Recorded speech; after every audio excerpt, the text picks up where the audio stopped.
We hit the magic number of 42 people in the room, so I guess we'll get started. It is a couple minutes before 1 o'clock, but hey, what are you going to do? It's a cold, cold day. It's Groundhog Day, of course. That falls on the 2nd of February for some odd reason, and it's 23 degrees where I'm at, just to be redundant. Long Live Canada says, hey, how you doing? Jewel Rod checking in. It's a nice woodchuck, of course, referring to the woodchuck on my set right there. That was sent in by a viewer. Got him just yesterday, the day before. You'll notice he's got a big piece of wire in his hands, which I think he was ripping out of my Viper. But if you don't know the story about that, I put a video up a couple days ago, and I mentioned the adventure I had with the woodchuck, and then I put a link to the video that explained it, how I had a very weird day back in is it March or April, something like that, earlier in the year. Sometimes I listen to myself. Hi, friends. It's a nice day in Kansas. Can finally clean the cars. 69 Coronet 500. Mark Miller, Kevin Jaworski, Pete Nikolich, and what of? So you can hang out. You can hang out. That's great. Bob Blah Blah asks about the coyote I posted on Facebook that about an hour ago. I'm sitting here looking out the window, and all of a sudden, a coyote strolls by, and I actually shot some footage of him. This won't show up, of course, but I got it. And 10 minutes later, he came back and walked slowly across the yard. I got a really good picture of him right there. Look at that, he's posing. So, yeah, I got coyotes on my property, and I've got rabbits on my property, and the two are locked in a life-death struggle where the rabbit population spikes and plummets. So, Iceman, did you move the U of M picture I gave you? Haven't seen it in a while. I'm not sure which picture is that. I got so much stuff on this that I can't keep track of it all. I apologize for that. Theodore Becker, happy Groundhog Day. Blue Unicorn, I have a feeling I've watched this before. Mark Sparks, what do you think of the hardtop Cobra? I've seen some, and I just don't like the way they look. The top looks like it increases the thickness of the car this way visually, and it just doesn't look right to me. But I've seen some where they're okay, but my concern is I know that right now when I drive my Cobra replica, my head sticks out above the windshield. So if I had a hard top, I'd be hitting my head on the ceiling, and that would not be a fun thing to do. 55 Sedell's checking from Lawrence, Kansas. Tom Rogers says the coyote could be stalking woodchucks, and if that's the case, I'm rooting for him. Absolutely. Brianna CC says if you purchase a Keurig and drive it across state lines and it blows up in your home and causes property damage, where can you sue? You can probably sue, and most likely they tell you to sue where the damage occurred, especially because Keurig probably does business in all 50 states. Better question would be if something happened where you bought something like, say, in Canada and then brought it to America and it blew up here, or if you bought something from somebody who exclusively only sells something like, say, in Florida, and you took it to Alaska and it blew up in Alaska, that would cause all kinds of problems. So there you go. James Tremelik is checking in from Kelowna, BC, Canada, bypassing the Betty Ford Clinic. Johnny Bravo, beep, beep. YouTube senses our free speech is watching from London. Our first day of spring. Winter is over. Okay. So do you guys know about the groundhog situation? Groundhogs, woodchucks, and whistle pigs are all the same thing, believe it or not. Although I've never called it a whistle pig until recently. Laura Thompson says, I was born and raised in Punxsutawney. Wow. Their claim to fame, of course, is that they have that Punxsutawney Phil, who just apparently is the world's oldest groundhog. USA Badass says they'll eat your cat. With a coyote? Yeah, I don't have a cat, so maybe that's why. Oh, boy. Joel Kirschman, hello from Norman, Oklahoma. Jules King says Steve is personally bringing back Wild Kingdom from his yard. I often put up photographs and I go, yeah, it's a small animal theater, because I often encounter small animals, although the coyote is not that small. And I've got deer also. I've not seen a deer for a couple days now, but they leave their footprints all over the place. So, what of? Are you a coffee drinker? No, I don't drink coffee. I haven't had coffee in years. I'm just one of those people who just never quite acquired the taste for it, even though I'm Finnish and of Finnish descent. The Finns consume coffee like you and I breathe air, but for some odd reason, never did it. Johnny Bravo, did he see a shadow? Referring to the coyote? I'm pretty sure he's looking for the woodchucks or the groundhog shadow. David Zerodnansky asks, are there any road runners the coyote to chase? No, there are not. It's funny. I actually have seen bald eagles flying overhead of my property. I've got turkey vultures. I've had turkeys themselves running around. But about a week ago, I looked up and I see a big bird gliding overhead. And I'm like, that's a bald eagle. And I've seen bald eagles within 5-10 miles of my house in the last year or so. So I know they cover a lot of ground, but no road runners. Eric in Tennessee, are you getting another dog? No, I'm not. So Johnny Bravo has checked in, as have a lot of other people. Robert Combs from Hawaii. So Fast Eddie 333, what's your alcohol choice? You guys are batting 0 for 2 here. I'm a Finn. Finns drink lots of vodka, but I actually am not a big drinker either. I can tell you that when I went to England, I had a couple pints of beer when I was at a pub, because it's kind of like when in Rome. Prior to that, I hadn't had a beer in a couple of years. So yeah, it's I'm one of those odd Finns. I don't drink coffee. I don't drink alcohol, and I don't come across as an introvert that much. Although I am, but oh boy. Mr. W, I saw bald eagle before the end of fall. Steve Martin, Pontiac Lakes, got a lot of them now. Bald eagles, Pontiac Lake. Pontiac Lake, of course, is a lake in Oakland County, Michigan, where there's a state park with one of the greatest mountain biking trails ever. And that is the place that put me in the hospital. I put up a video where it said I went to court looking like this.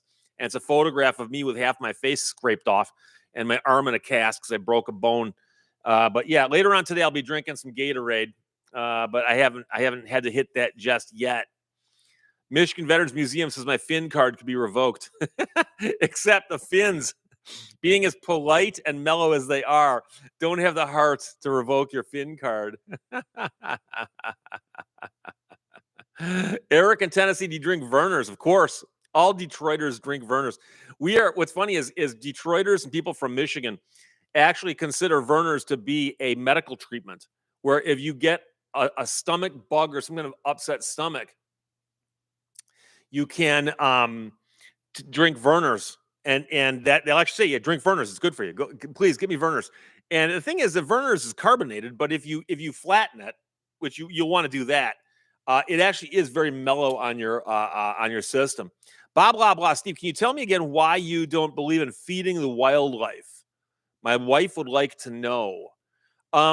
My concern is, for instance, I've got deer. And they tell you not to bait deer because they often will gather around the bait piles and they pass things to each other, like wasting and chronic illnesses and so on. And then likewise, if you say put up a bird feeder, next thing you know, you got a million birds over here, and then you got other animals attacking the bird feeder. If you feed raccoons, you're going to wish you didn't. And quite frankly, the wildlife feeds each other. They feed themselves. That's what nature does. Nature survived before I was here, and they'll survive long after I'm gone. So I don't interfere with them, but I don't actively go out of my way to feed them either. Mr. Mamor says we have sandhill cranes in Jackson, Michigan. We get sandhill cranes in southeastern Michigan also. I've seen them up in the UP, a lot of them up in the UP. And they, of course, migrate. And they're beautiful animals. They're really, really tall. And I had a pair in my yard last year that had a baby. It was like this big. It was the funniest looking thing. And the weird thing is that usually they're near water when they nest. So I don't know what it was doing in my backyard, except maybe passing through. So, Gilbert, will the cat distribution system find Steve? Sadly, I'm allergic to cat hair. I am allergic to cats, and I could not live in a house with a cat. That's just one of those things. Believe in yourself. That's the truth. Raccoons don't know they aren't people. Well, if you start feeding raccoons, they don't view you as the person who brings them their food. They view you as the person keeping them from their food. And I know because I've raised raccoons before, but they were orphaned and I raised them and let them go. And that's a whole nother story. So James Chamelik says a can of Diet Coke may have more caffeine than a cup of coffee. It very well might. I don't study those things. I just happen to like the way Diet Coke tastes and never really cared for coffee. Boomer says put a stuffed woodchuck or teddy bear in your yard and see how the coyote acts about it. I suspect he'd shred it just to see. John Zablak, don't feed the John Deere. And John Cortez says don't feed the trash bandicoot, or also referred to as trash pandas. PWN ULOLU mad. Steve is the man. I just wish I wish I knew how to pronounce your name. Art asks, wait, you fed and raised raccoons? Yeah, I've told the story before. I'm just not sure where. I tell stories everywhere. But I had a situation where a mother raccoon got hit by a car in front of my house. And there's 3 baby raccoons. And a friend of mine goes, I know a college professor who's an expert in raccoons. Call the guy. And I called the guy, and the guy goes, yeah. He goes, you can raise them. It's not that difficult to do. He goes, you take them to the Humane Society, they'll put them down. And so I actually raised them and then eventually let them go out in the middle of a forest, out in the middle of nowhere. And I don't know for a fact that they made it. I like to think they did. But quite frankly, it's better than taking them to the Humane Society and having them put down. So they're fascinating. If you go onto Instagram and look up raccoons, you'll find all kinds of people raising them. Some people are doing things that might not be as good as other people. But hey, you know something? They're not endangered, and they certainly are fascinating. So Chuck Whitehead says it's skunk mating season. I think would be quite about right. So yeah, because obviously it depends on how those things can go. Chuck Buck says raccoon poop can rot your brain. Well, obviously, don't eat their poop and don't rub it on your head. Raul Flores, do you handle breach of contract cases? No, I handle lemon law cases. But the funny part is, I do get these spam emails every day.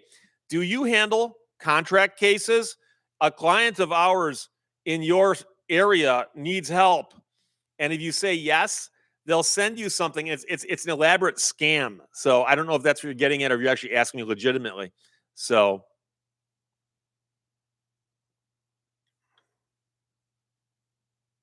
Gilbert says, in reference to Groundhog Day, it's not really realistic since basically 6 more weeks of winter and 6 weeks until spring is basically the same thing. And that is absolutely true.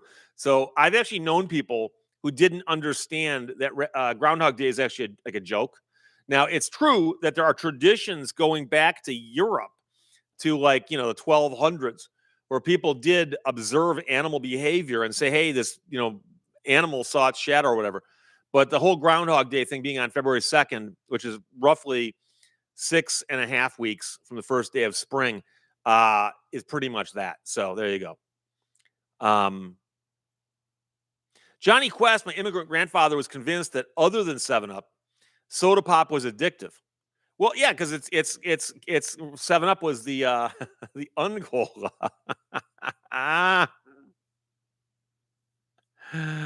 Hector Z, I noticed you wearing a Texas Tech Law shirt in a recent video. You have a P.O. box to accept law school tees. Yes, double XL.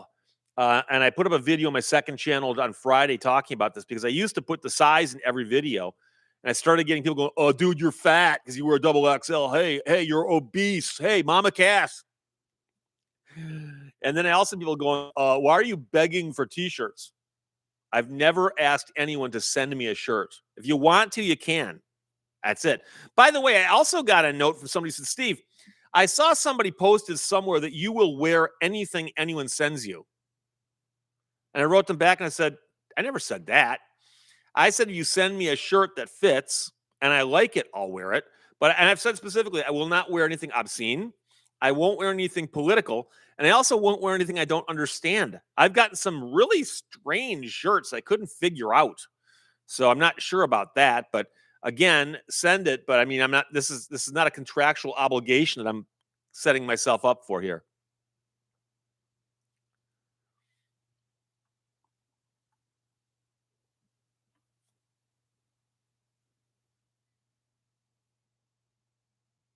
Eric in Tennessee, I'm still waiting for that skateboarding video.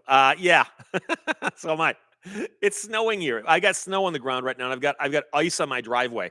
So what I'm going to do as soon as it gets a little warmer out, I'm going to break out my skateboard, practice a little bit to get my balance back, and then I'm going to shoot some video. And if I survive, I will put it together and put it up on one of my channels. So there you go. Al Sanderson, the Groundhog, just ordered an Uber.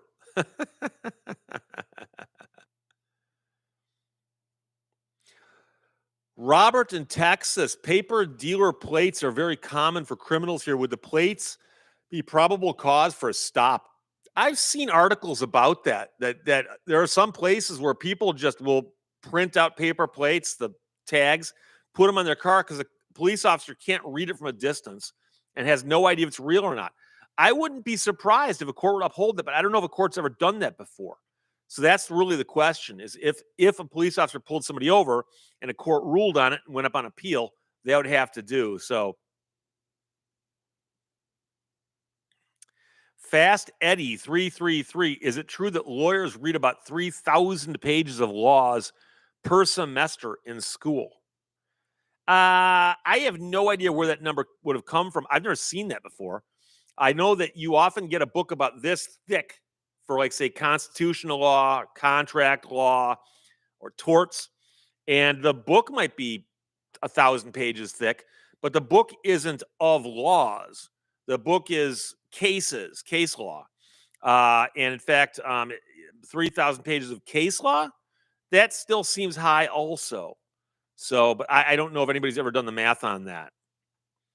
GW, did you get snowed on today? For about an hour maybe, but I don't think hang on. It didn't completely cover stuff because we had a melting period a couple days ago. And then my driveway and my sidewalk turned to pure ice, just crystal clear ice.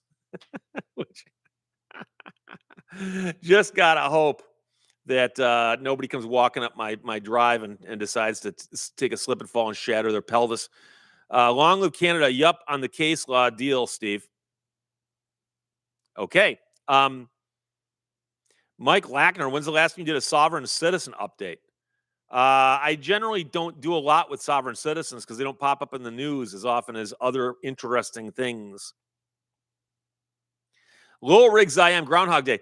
All the Ned Ryerson segments were a genius, if not irritating. Ned?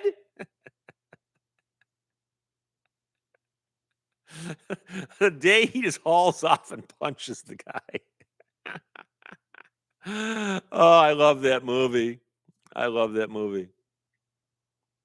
Chuck Whitehead says you need to have your own Steve Lehto's Law t-shirts and mugs. Well, they there's a mug right there, and the shirts are out there. They're on Zazzle, but I don't make any money off them. It's Zazzle is a scam. I just haven't taken it down yet. But you can get t-shirts and mugs there, but I make nothing off of it. Zero. So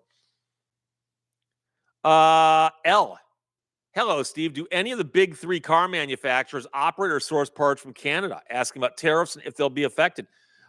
Well, that's an interesting question because I've not seen the perfect breakdown yet of what's being tariffed. But I can tell you that many of the big three assemble cars in Canada and then ship them into America.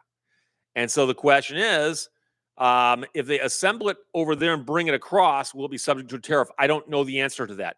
But I believe there are auto part vendors in Canada. And that might have a big impact because it might be that they have alternate sources. They might not have alternate sources. So we'll have to see. William Page says after the skateboarding video, we'll send you videos from the hospital. That's my concern. That is my concern. Oh boy. Duncan Campbell, hello from Melbourne, Australia. We're having a heat wave if you want an escape from the snow. But how hot? Give it to me in Fahrenheit. Let me know. Johnny Quest says that Bill Murray was bitten twice by a groundhog named Scooter while filming. Was that during the driving scene? Don't drive angry. You drive well for a quadruped. Oh, boy.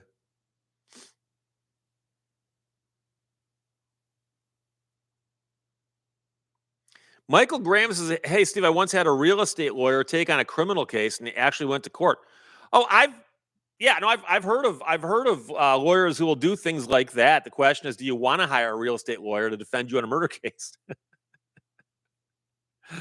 But I one of the greatest attorneys I ever knew. He passed away. His name is Bruce Lightman. His son is a federal judge now. Handled the most diverse collection of cases of anybody I've ever seen, and every single one he was excellent at. I went and watched him in trial, and he was amazing. And he'd be litigating a lawsuit one year, and then he'd be doing a criminal case, and then murder case. I mean, it was insane. And the guy just basically, I mean, you had to pay. You get what you pay for. You got to pay for him.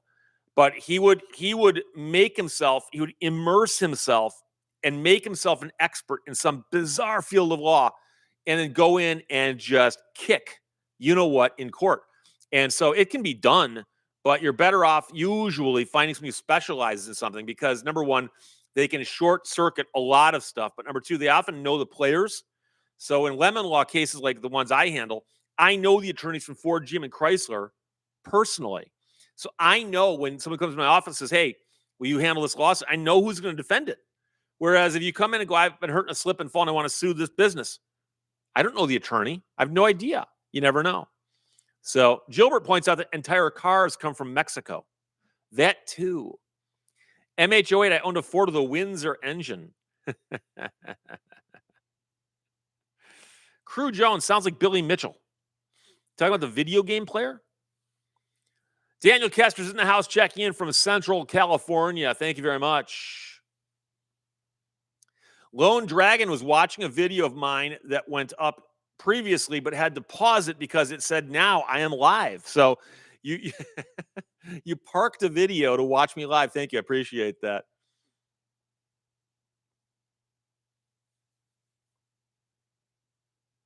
I pity the fool. Says, "I like your idea that lawyers should be licensed for either civil or criminal or both." But that's, it's been a while since we talked about that. But I agree. I actually think that the two areas of law are so different that they should have a bar exam for civil and a bar exam for criminal. And if you want to take them both, you can pass them both. That's great. But if you never want to do criminal law, I think you should be able to take a civil bar exam, and you just simply tell people, "I'm an attorney, but I handle civil stuff. I do not do criminal law." And there you go. Agent Ned, yo. I believe it's the shortest greeting I've read today.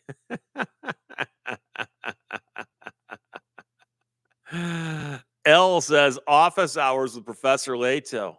There you go. I like that.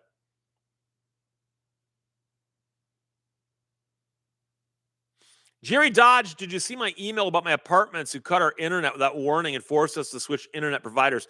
Yes, I did. And I meant to get back, and I apologize. I'm not sure if I remember now. But is the internet part of your lease? Does it say we will provide you internet? And then the question is, could you get other internet, or are you having to follow what they tell you to do? L, would you do any more interviews with Louis Rossman regarding the FCC and right to repair? I would. I don't talk to him a whole lot. I'm trying to remember if he contacted me or if I contacted him. But a while back, I did do. I appeared on his show one time, and we talked. I just can't remember how that came about. Pekka Ahonen says, "Should everyone know the law?"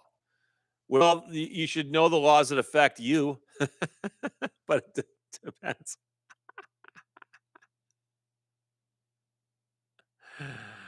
Oh, Billy Mitchell. That's a different Billy Mitchell. Sorry. Thank you, John Cortez. Ram 50 V8 says it's currently 68 degrees here in Harrison, Arkansas. Zach, how do you feel about lawyer billboards with people holding a giant check? You have no idea how much most attorneys hate those. There was an attorney in California whose name I shall not say, who'd have people and they'd go, "Yeah, he got me $38 million." And boom, it cut to somebody else. "He got me $27 million." And you have no idea, like, how? What do you do? What part of your body can't you move that you're not showing us right now? So Mindbend says it is 40 degrees in Ames, Iowa. Jerry Dodge's internet is separate, not part of the lease. They silently signed a contract making another ISP their exclusive provider. But can you get internet without dealing with your landlord? Is there some way they can do that or not? Just curious.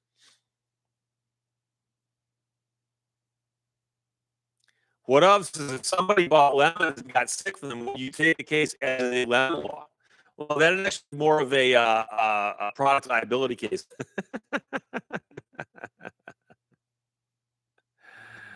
Oh, boy. Lewis Browning, did you write a metal detecting book? Yes, I did. It's only available as an ebook, however, on Amazon. But I wrote a book years ago about metal detecting, and I told most of my good metal detecting stories. I don't know, though. I think that book came out before I found the belt buckle, but it's an ebook on Amazon called, I think it's called Coin Shooting. I haven't thought about it in months. I just thought about it now for the first time in a long time. Oh, boy.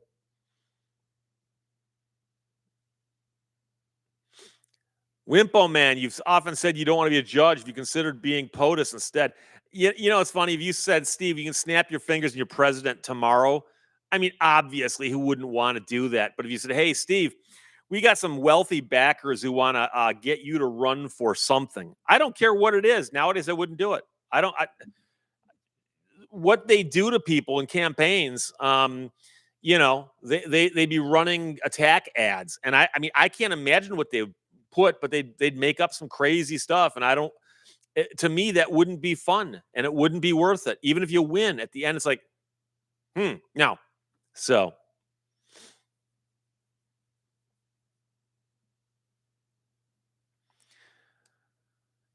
AJ Stone says it buffered for a few seconds. Zach, the overweight rapper from Detroit. I might do a video on that, so I don't want to get too heavily into it right now. But the woman weighs between either 480 or 550 pounds, depending on the reports. She talks openly about the fact that she might be a couple pounds overweight. And a Lyft driver told her she couldn't get in his car, and he drove off. And she's filed a lawsuit against Lyft under Michigan's Elliott Larson Civil Rights Act, which is a law I actually know quite a bit about. So I will probably talk about in a video upcoming this week. So I'm into film, says Steve Lehto is my other favorite Michigan YouTuber. Who's your other? Like, who is there besides me in Michigan? D Money says video for the 600 pound. Now, I don't think she ever said she weighed 600 pounds.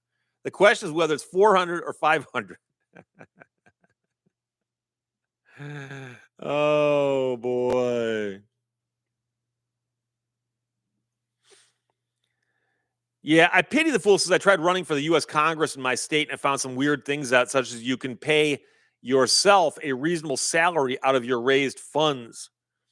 And by the way, a lot of that stuff gets abused anyway, all that fundraising stuff.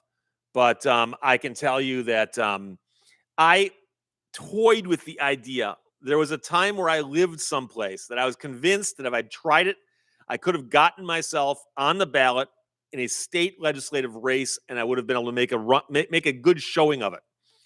And I thought to myself, but not the is this going to be funny concept I often measure things by, but will I regret this a couple months from now? And I realized the odds of me regretting it were quite up there. I'm into films. It's a channel called Gone to the Snow Dogs. Gone to the Snow Dogs. They live in Alpena. I'm not familiar with them. I know Alpena quite well. But Jeff Clayton buying a 1931 Ford Model A for my daily driver, good idea. If it runs well, it might not be as bad as you think. Joseph Hogger says Michigan Rocks from Alpena is also a great YouTube channel. Toaster, do you ever get into skidooing? No, I've never. I've been on a snowmobile once or twice, but not recently. And it's just, so.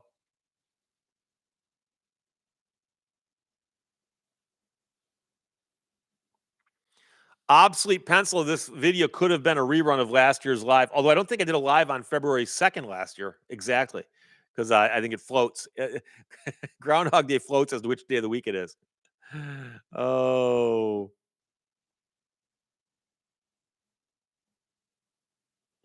Lowell Riggs IM says you can't make anything completely foolproof because fools are so ingenious. Well, yeah, and when you try to make things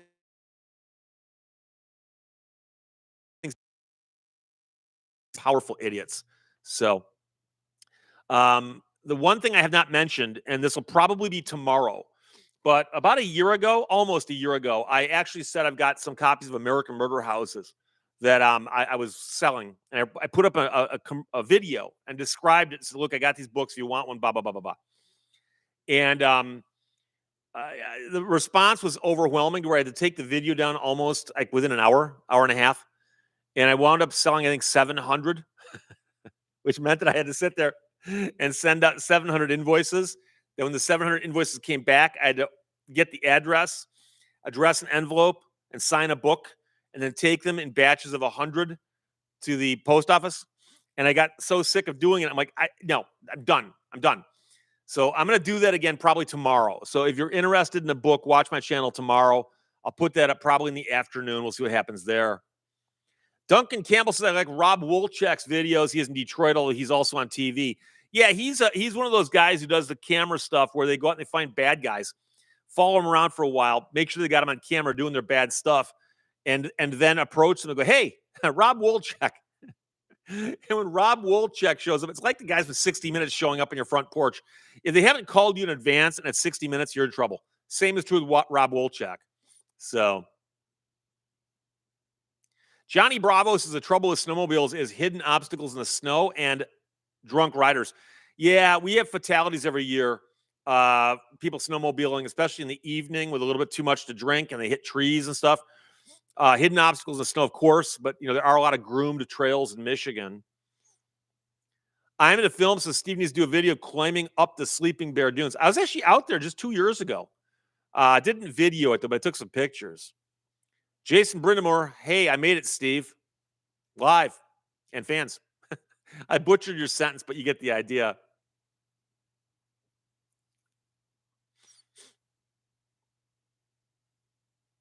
Steve G, tell us about learning Latin. The only Latin you learn, and by the way, you don't need it. You almost never need it, but there are a couple Latin phrases. De minimis is one I use it all the time, but it's you don't have to know what it means. But res ipsa loquitur, the thing speaks for itself. That kind of thing is in fact used fairly often in certain areas of the law. Pekka Ahonen, is there actually official groundhog somewhere to forecast the weather? Well, there's a place called Punxsutawney, Pennsylvania, which is the mythical setting for Groundhog Day, the movie. And they actually do go through a ceremony of pulling out a groundhog and asking him what he saw. And he does, in fact, then tell whether or not we're in for more winter. How official it is, it's not exactly the National Weather Service.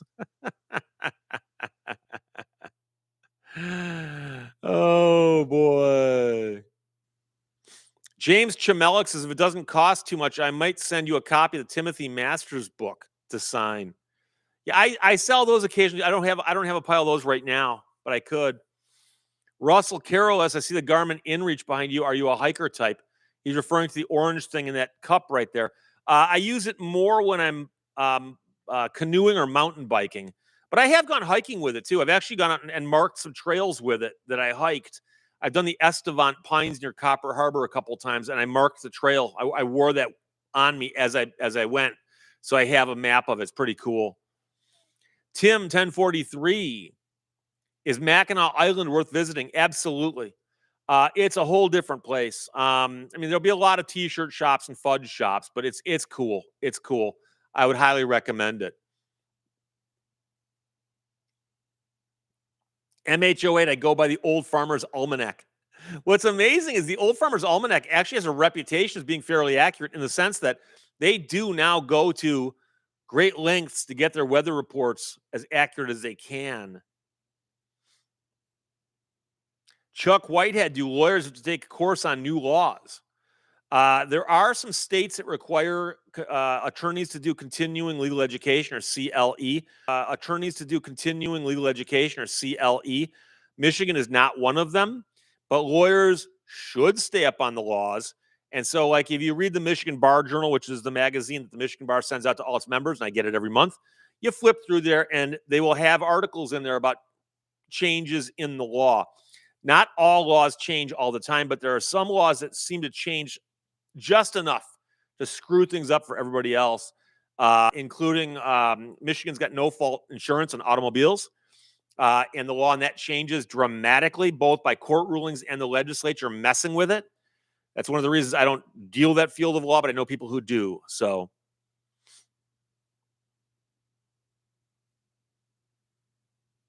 Solid Pixel says, I heard that Pennsylvania Groundhog is only 34% accurate.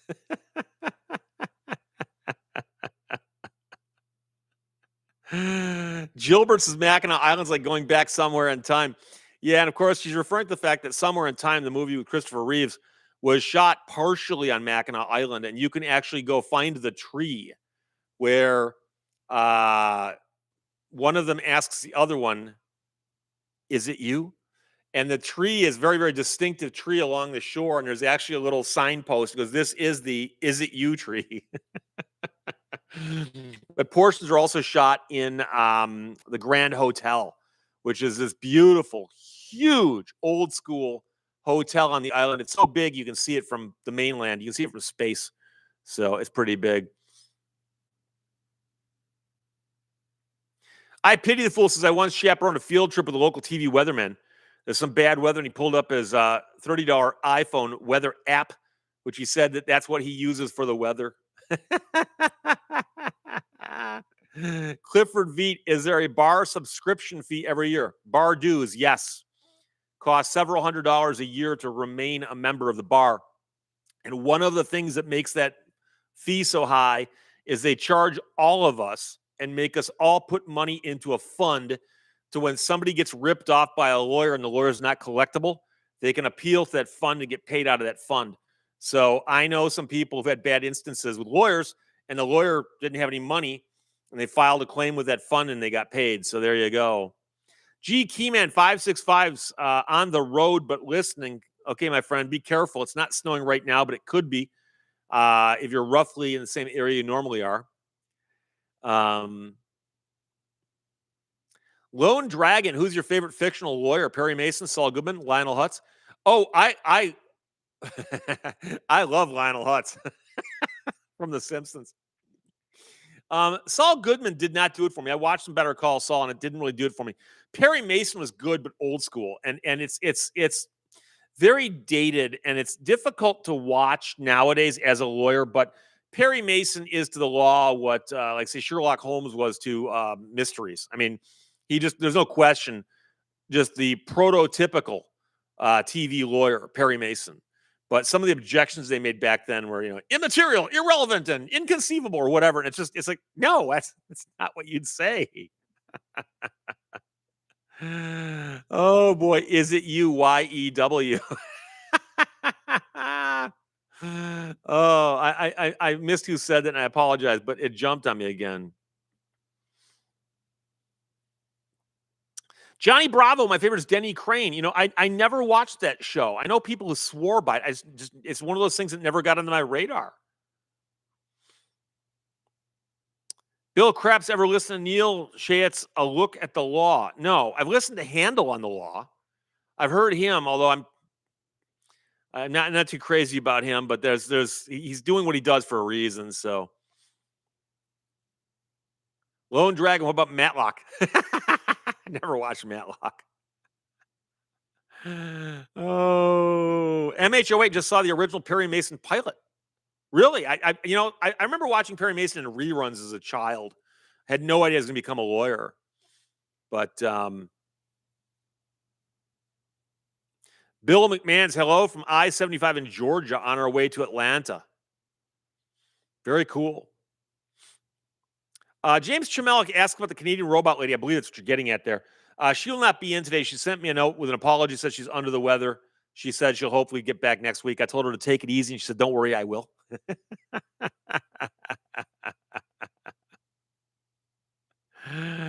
James Chamelik, I don't think you truly know what that word means. Inconceivable. Sofa Loaf, Monty Python did a few good legal sketches. I would definitely hire John Cleese as a lawyer. Mike McGagnon, Mr. Simpson, don't you worry. I watched Matlock in a bar last night. The sound wasn't on, but I think I got the gist of it.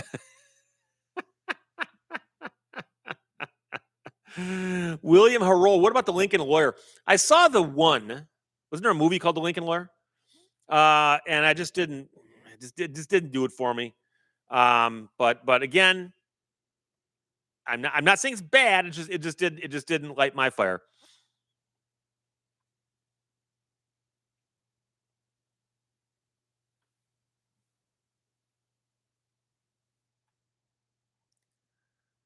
Thurston County's most haunted, aka TC, says, okay, now I'm convinced. Never chat your favorite YouTubers. I don't know what that means. Daniel Kessler, what about the greatest American hero? Was he a lawyer? I never watched that show either. Oh, Joseph Smid, Oliver from Green Acres, of course. Although it's funny, he was in court a couple times. I believe he took Mr. Haney to court or vice versa. And he very, very quickly got hometowned. That is where everyone treated him like he was from out of town. Oh, boy. And yeah, Oliver. That entire show, everything about it.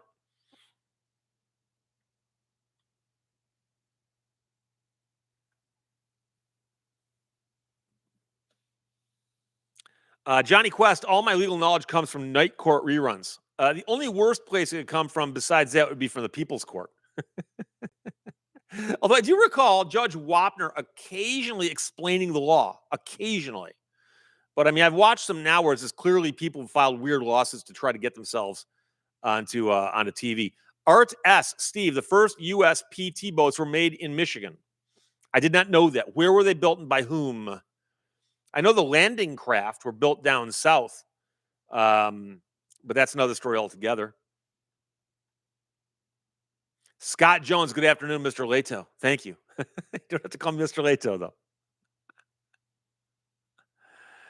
Image Doe Cray, did you know that Howard Cosell was a lawyer? I believe I knew that. But Howard Cosell is one of those guys who had such a, people will disagree with me, my use of the word, but such a talent because he had such a distinctive way, not just his voice, but the things he said. And he could cover sports. And he covered all kinds of different sports. But you knew it was him instantly.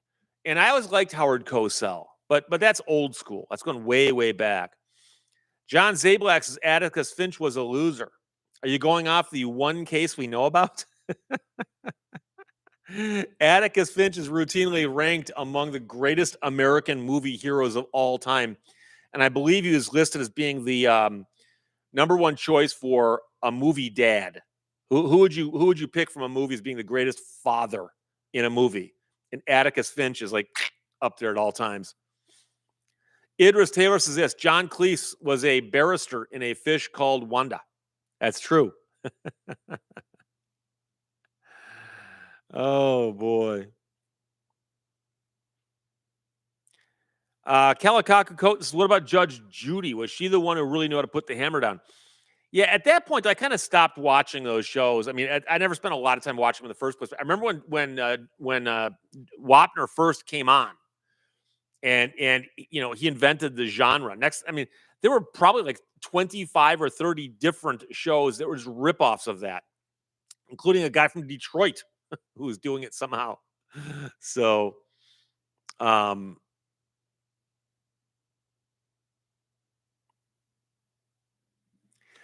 Denise White Cotton says, Las Vegas, have you seen an old movie from the 1980s called Shoot from the Hip or From the Hip? They debated the use of the word ass. I remember it vividly. And it was funny. It turns out that was a setup, as I believe, part of the plot. But that was actually pretty decent, a pretty decent movie. I remember watching it. I obviously came up before I was an attorney, I think. But I remember that, and actually think it was Judd Nelson in there. But yeah, I remember watching a long, long time ago. Gilbert says the PT boats are probably built at the Rouge River shipyard. That could be. Art S says Fisher Boatworks on the Detroit River built JFK's yacht along with PT3 and PT4. The Fisher Boatworks on the Detroit River. Well, the Rouge River does flow into the Detroit River. So Wade RN says at one time Howard Cosell was on the top of the most liked sportscasters and also on the list of the most hated sportscasters. Yeah. No, he was what we call divisive. You either loved him or you hated him, but you had an opinion, most certainly. Bob Blah Blah says Dandy Don Meredith was a great announcer too. Jerry C, I vote for Fred Sanford for best dad. It's the big one. I'm coming. Dan Boyd, I love the Navy PBR boats, twin Detroit diesels. A PBR was an Apocalypse Now. Yeah, and I love that movie, and many people don't get that movie. And of course, the movie is Francis Ford Coppola's reimagining of the book Heart of Darkness by Joseph Conrad, set in the Vietnam War. But to make the movie in Vietnam, he winds up using the names of actual units like the 7th Cavalry. And I remember I mentioned Apocalypse Now in one of these live streams. And a guy jumped in and said, yeah, my dad was in the 7th Cavalry. And that movie was so inaccurate. Okay. That's not what it was about. Jules King, yeah, From the Hip with Judd Nelson. So. Lowell Riggs I Am, there's a short run TV series called Shark. It's like House, but with lawyer interns. Never saw it. Pyramid 64 says, greetings, Steve Howdy from Ohio. Any opinion on Judge David Fleischer, probable cause judge in Houston? Yeah, I've seen him many times. He's a good guy. I like him. I believe he's the guy who often just wears a suit, which I guess he can do because he's a probable cause judge versus whatever else. Because judges usually wear robes, but hey, if you're the judge, who's going to tell you otherwise? Dan Boyd, Ford built the B-24s in Michigan. Yes, at Willow Run. I've been there many times. R. Taipei, Al Pacino in And Justice for All. You're out of order. That's a good one too. And that's a good movie. I like that movie a lot. I saw it probably about a year ago. So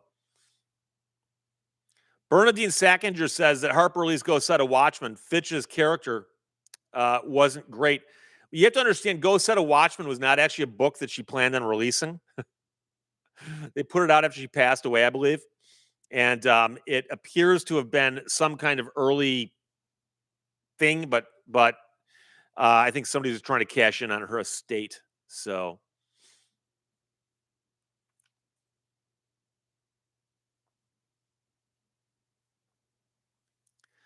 Big Kappa says 120 to go on the Nordic track. Please continue to entertain me. Is that a minute 20 seconds or an hour 20 minutes? The Prodigal Stranger, Attica. Isn't that Dog Day Afternoon? It is Al Pacino, but come on. Oh boy.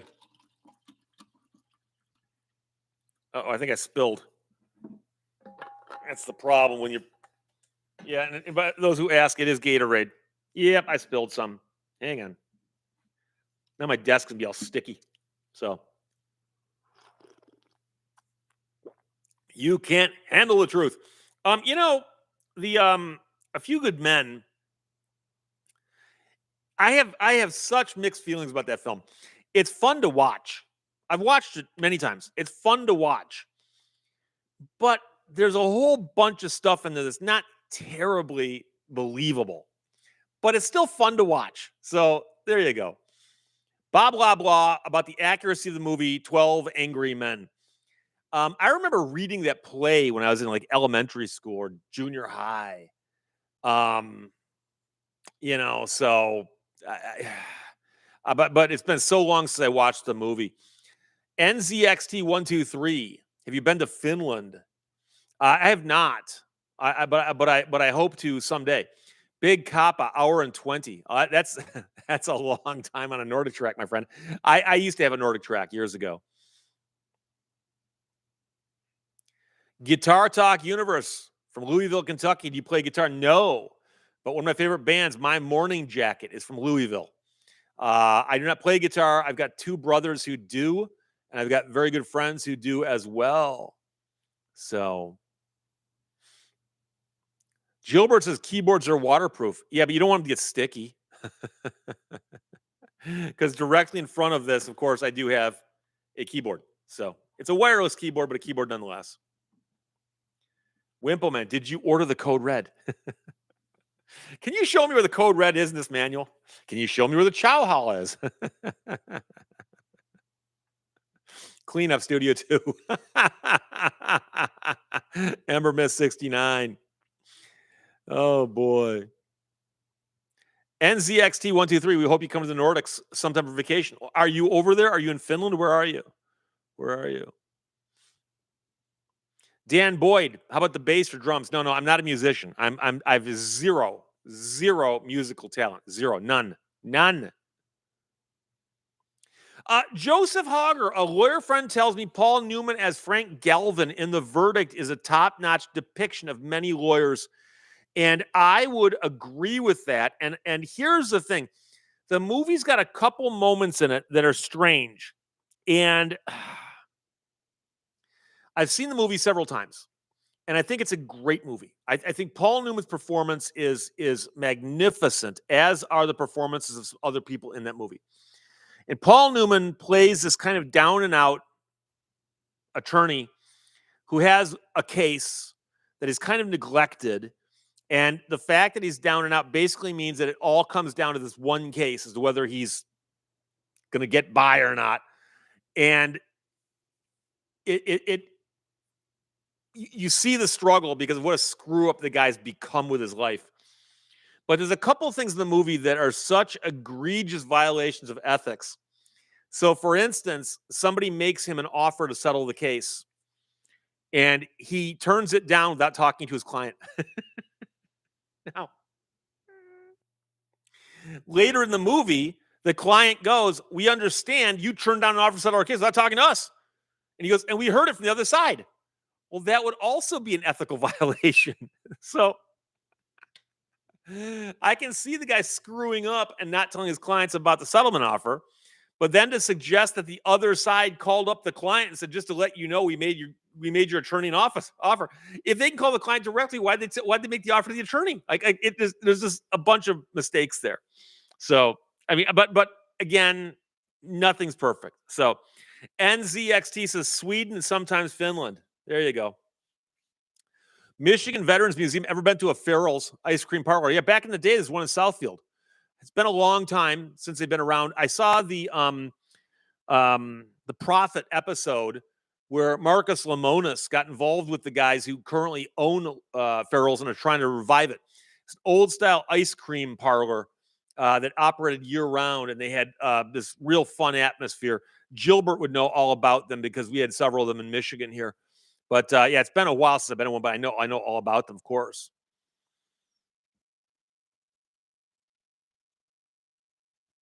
Brandon Mitchell, good afternoon, Steve. Good afternoon, Brandon. Jerry Dodge, how about singing karaoke? Nope, zero. Never have, never will. Betty Boop, Steve plays the kazoo. I probably could because it is humming. Mad Michael, hello, Steve from across the border in Windsor. Good to see you check in, my friend.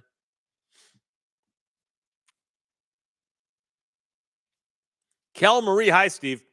And hi, everyone from southern mid-Michigan.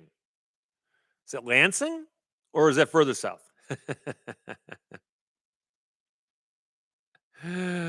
Buana Dave 76. Hi, Steve. Status quo still rules. Thanks for the shout out last time. Go on to YouTube, type in status quo, and was it Wacken? The name of the air base in Germany with the big, huge festival. And they do the song In the Army Now. It's a great performance from like 80,000 people.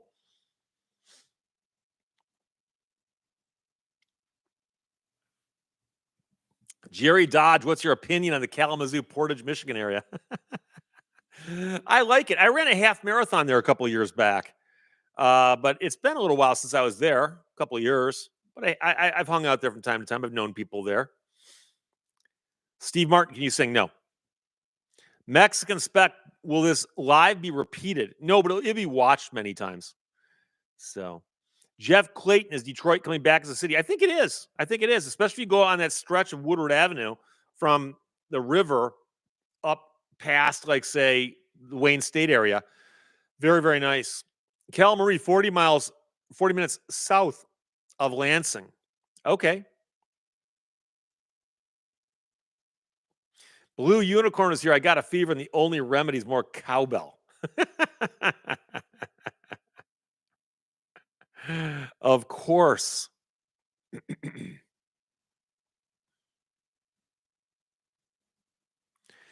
Jimmy Joe Fine, you spent time in Jackson, Michigan. Just reading about his history in early auto manufacturing. No, but yeah, no. What's amazing is that before Ford Motor Company and Chrysler and Dodge Brothers and Chevrolet and all these different companies, there were like hundreds of auto manufacturers, and some of them only built like 5 or 10 cars. It's the weirdest thing. And there's car companies all over the place. So you always find these really cool, interesting stories about, yeah, this car company built like 15 cars. I mean, if you go to Alpena, which you mentioned earlier, there's a library and a museum up there, and they've got on display a car called an Alpena Flyer. And I believe it's the only one in existence they know of. And somebody put it back together again. And I'm guessing like 1910, 1915, something like that. Very, very cool. David P., how often do you drive your Viper? In the summertime, I drive it quite a bit. Wintertime, 0. Same is true with my Cobra replica. John Zabelak says turbine engines get very carboned up over time and need to be taken apart and cleaned up. Believe it or not, the automotive turbine that Chrysler built for the turbine car program, they could clean it without taking it apart. They had a material they'd run through the engine. I kid you not. And they'd clean it. I don't know if they ever did any testing to see how far one would go in terms of, like, thousands of hours on a workbench or on an engine, in an engine cell or something. But they did not have trouble with that as long as you're burning the correct fuel. And that was the big thing. I just turned in, by the way, on Friday, the manuscript for the update to my turbine car book. So I'll have more information on that coming along someplace.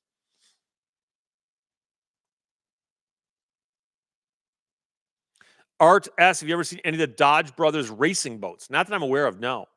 I've seen a bunch of the other racing boats, like the boats they raced at the Gold Cup, that type of stuff.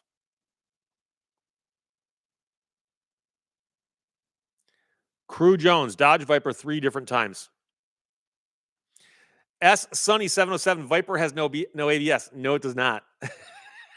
It has airbags, but no ABS. The one I've got a 99. So you got to be careful. If you go onto the YouTube and type in Viper crashes, you'll see all kinds of people crashing their Vipers. So, Gilbert, do you start and drive the cars in your driveway in the winter? I do things to them in the winter, but they're not in the driveway. They're in the garage. But every time I talk about it, I get all kinds of people. Oh, what you're doing, that's wrong. You should not do that. Do this. So I stopped talking about it. Louis Browning says the professor has winter cars and summer cars along with a lawn tractor and an ATV.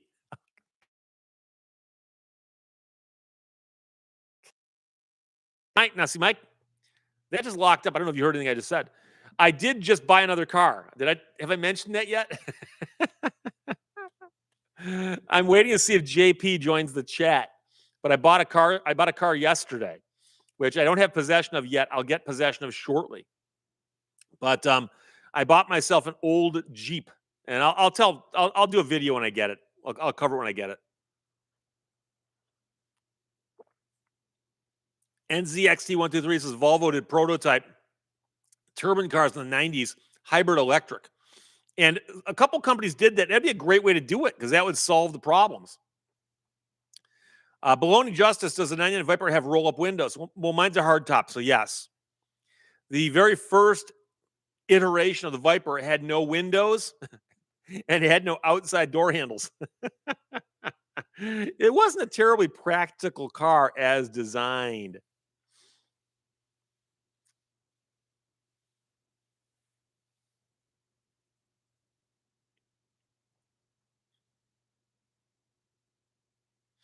Daniel Kester says at college we had several J43s that have several hundred hours without being cleaned and still run fine.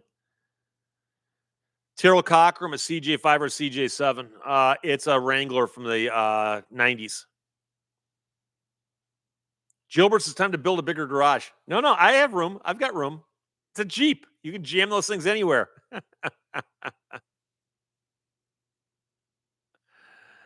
David Phillips reminds us of Garwood. Garwood was a guy who got rich, believe it or not, building pneumatic and hydraulic devices, largely hydraulic devices used in dump trucks and garbage trucks. And he later got into boat racing and also built race boats himself, but he also sold boats. And he won the America's Cup. I forgot what the exact title of it was, but it was a trophy that we used to fight with England over. And it was like unlimited, these insane boats, like 4 engines and stuff in them. Fascinating stuff. The guy was an amazing guy, and he spent a lot of his time in Detroit, Michigan. So I've read several books on the guys. Amazing. A genie says the world is still turning. Nice to see and hear you, Steve. Chris Better says the chat is locked up. Not anymore. Zach, have you ever purchased a lemon? Yeah, I'm trying to remember where I've told the story. I did actually have a car. It was one of those old Dodge IROC RT Daytona Zs, whatever, that had the dual overhead cam, and it kept breaking timing belts. And I actually got Dodge Chrysler. At the time, I was an attorney. I called up my friend who defended them and said, hey, run my VIN and take a look at the repair history. And the guy goes, oh my, want me to buy it back? I go, yes. So there you go. Don's store once, my brother's restoring an old Willis Jeep. Don't know about the spelling, wonderful vehicles. Yeah, Willis actually looks kind of like Willys, Willys, but a lot of people say Willis or Willys. But the old Army Jeeps, the flat fender Jeeps, are really cool. But the thing about them is they're older, they're rarer, they're easy to work on, they're fun to drive. But I simply wanted something I could bump around in, not have to worry about so much. I don't want to get a collector Jeep. My friend Mark Lieberman, who runs Nostalgic Motorings, actually had a couple beautiful World War II era Jeeps in his garage he's working on for other people, including one of the F-script Ford Jeeps, built by Ford for, the U.S. Army. Standard deviation. Remember the Plymouth Prowler? Yeah, I was not a big fan. I admire what they're trying to do, but it's underpowered. I didn't really care for it, but hey, I understand. Old Paint 71 says the APBA Gold Cup. Yeah, that's the one they got now. Guy on the phone says, I guess Steve has no problem with cars made out of Chinesium. I don't know why you'd say that. I've never owned a foreign car in my entire life. To this day, every car I've owned was badged by an American car company. And I don't think I've ever owned a car that was built in China. So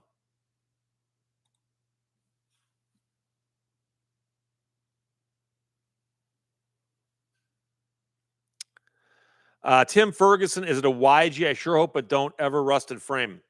I think a verb is missing from that sentence. But the frame is immaculate. It's coming from down south. Steve Schritz, Lehto has the most incredible collection. Should be a museum someday. I agree with you because I've been to his garage 3 times, and he's got an amazing car collection. Absolutely amazing.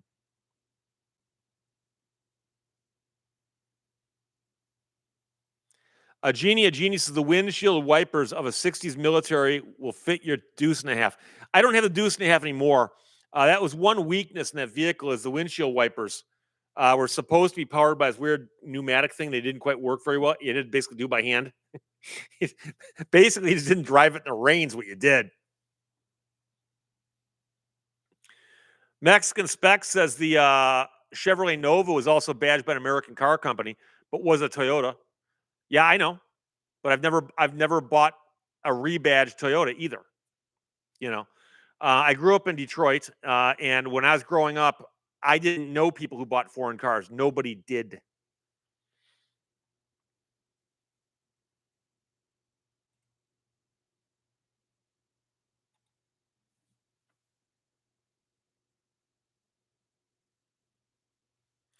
Xlurb says, I had once someone store a World War II Ford GPW on my farm once. That's an old Ford Jeep.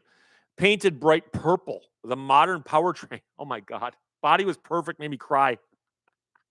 Oh, I was coming back from up north a couple years ago. Stopped at a gas station near West Branch, exit 212. And there's a guy with a trailer, and on the back was this beautiful old flat fender Jeep that looked like it was in great condition. And I go, excuse me, sir, can I ask, where'd you get this? And he goes, just paid a guy like $500 for it.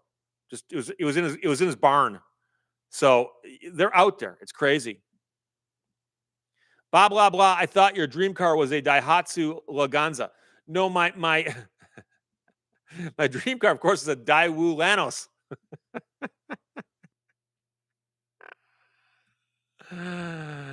Oh. Jay Abates says, I can't recall exactly how the name Jeep came about. Well, there is a bunch of explanations, including the fact that it's called a general purpose vehicle, so GP can be considered Jeep. There's also a character in a cartoon at the time whose name was Jeep.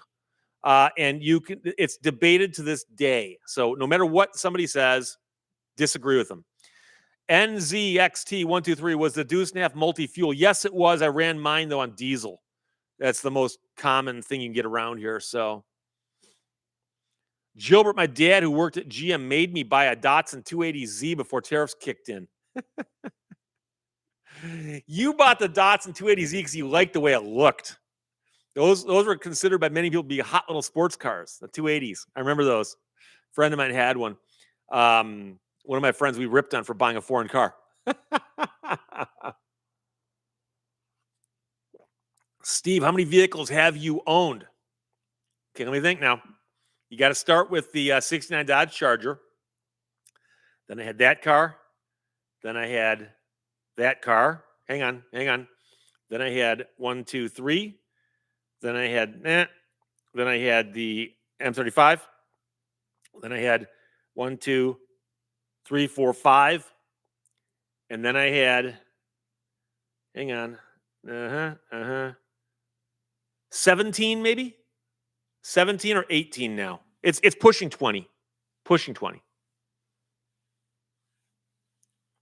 I'll sit down and do the math on it. Yeah, Lowell Rigs I Am was Jeep from Popeye. It may have been, but it was around that time.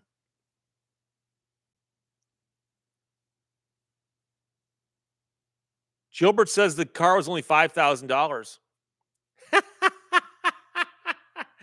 David Domini Fowler says nothing wrong with foreign cars as long as they aren't French. David, of course, my good friend from the band, Australian Pink Floyd, or Aussie Pink Floyd, as they like to call themselves. And of course, David, I don't think he'll mind me saying this, thinks so little of foreign cars that he once wrecked a Ferrari. Yeah, what are you going to do?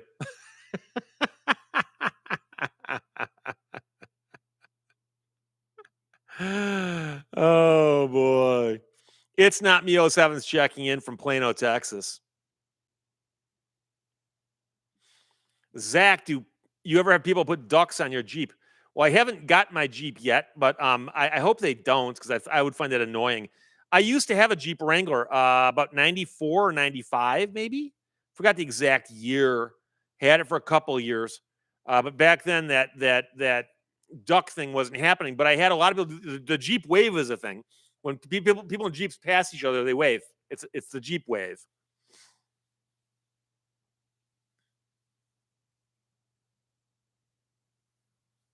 Robert Buckle says it's 16 cars. Gilbert said an AMC Jeep, part Ford by Chrysler. Jay Klein, I owned a Peugeot while I lived in Denmark. I knew a guy who bought a Peugeot in Michigan. And I go, you understand how hard that's going to be to get like work done on it? And he's like, oh no, but it's a great car. I got a great deal on it.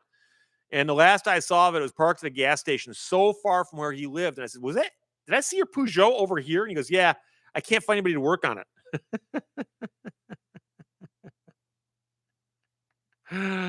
Oh, D Money, what's up with the Jeeps and the ducks? I've got no idea. I have no idea. I don't think there's any logic to it. Mexican Specs is into triple digits for personal cars. Over 100, really? I mean, if you're not a dealer, although some people probably should be dealers and they aren't.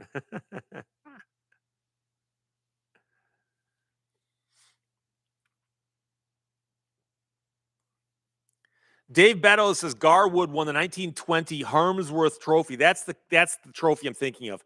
In 1920 with a boat called Miss America, which had two 12-cylinder aircraft engines totaling 1,000 horsepower. I've seen a couple of his boats. He had several boats.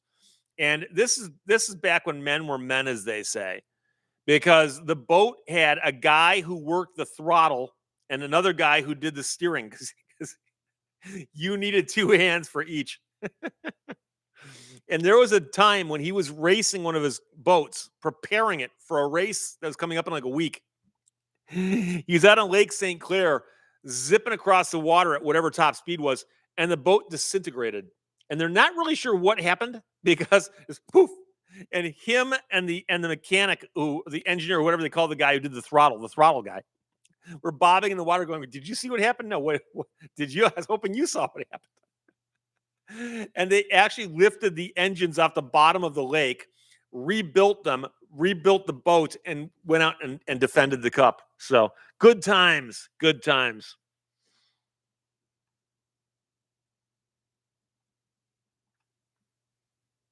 Bill McMahon, 12 cars.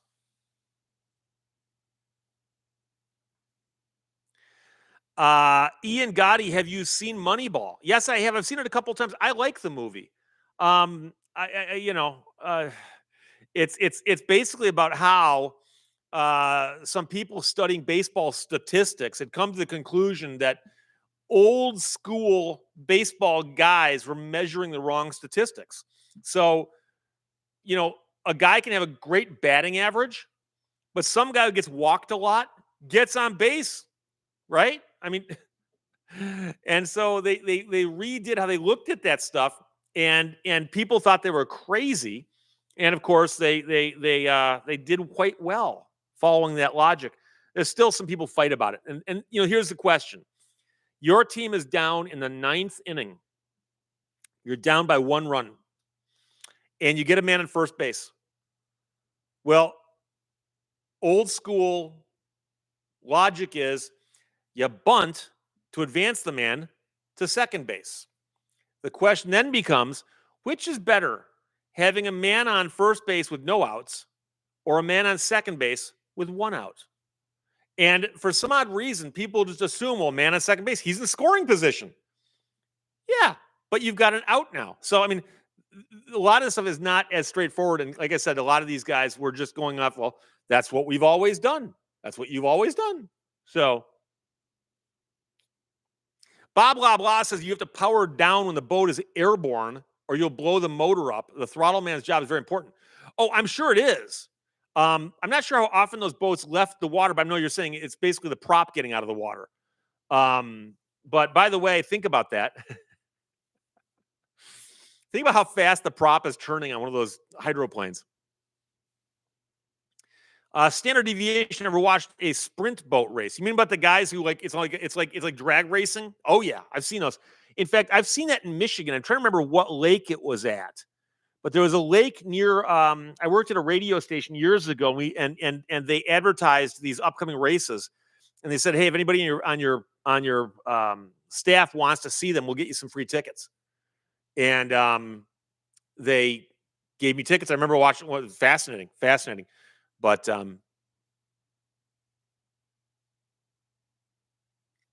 D Money says it all depends on who your hitter in the hole is and who the guy at bat is. Yeah, but like I said, some people just knee-jerk response go, no, just automatically bunt.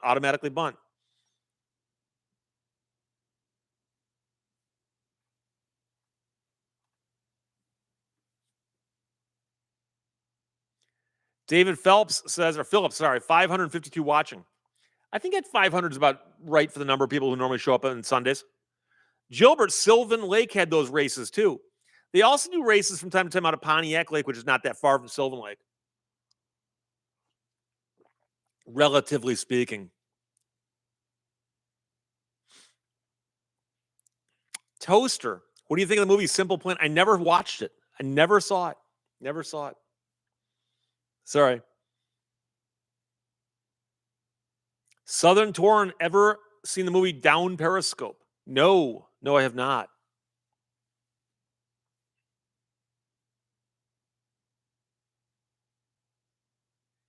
Blah, blah, blah. Madison, Indiana, which is 40 miles from Cincinnati, has regatta every year.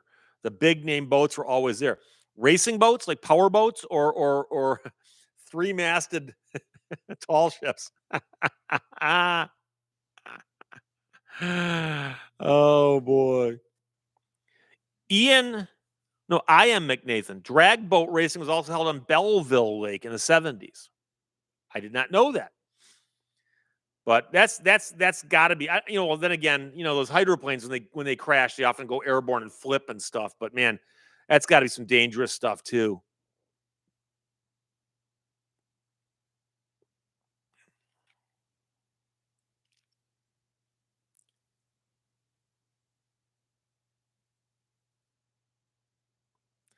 Johnny Z. Fradley, when was the last time you went to Cedar Point?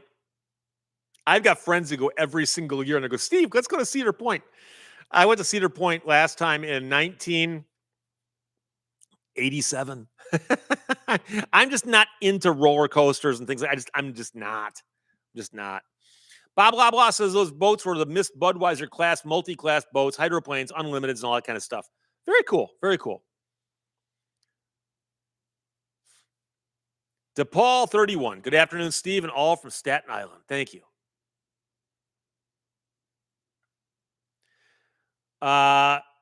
Think I apologize. You mentioned in a recent video that lawyers choose to not take insurance claims. What happens to the legal market when things are so unprofitable that no one represents those cases? Bad things. So I can tell you right now that somebody a long time ago got upset with lawyers filing actions involving workman's comp claims or workers' comp claims, depending on what state you're in, how they call that. And they passed a law that says attorneys who do workman's comp claims can't ask for a third contingency. They can only take 15%. So what happened was all the attorneys just stopped doing them. And so people call me and go, Steve, do you do workman's comp? I goes, no. You know anybody does? No. Sorry. Just don't. And the market will decide things like that. But if there's money to be made, more attorneys will do it. But I know people don't believe that.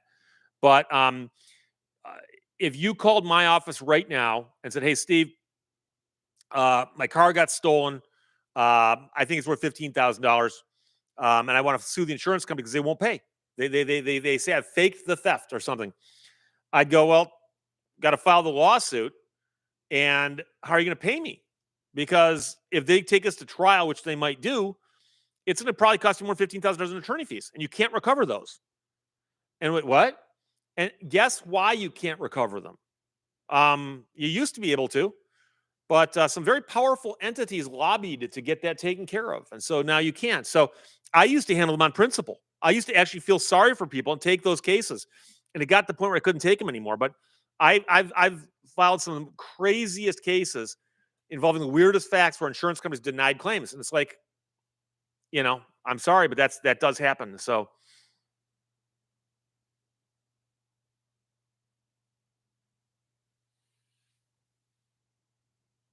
it's not Neo 7 says there are whole law firms that do workman's comp. What a sucky job. But in what state? In what state? Because I know that some states have capped the recoveries that what can be paid to the attorneys, and it's in those states it dries up. So Image Del Cray says it's now workers' comp, not workman's comp. Depends on the state you're in. Some states call it workers, some states call it workman's. So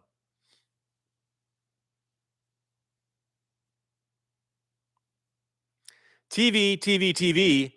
You have no NFL to compete with today. Super Bowl Sunday may be different. Assume you'll be watching. I might watch, frankly. I'm not even sure who's in it. I'm not a big NFL fan. I really don't care. I really don't care.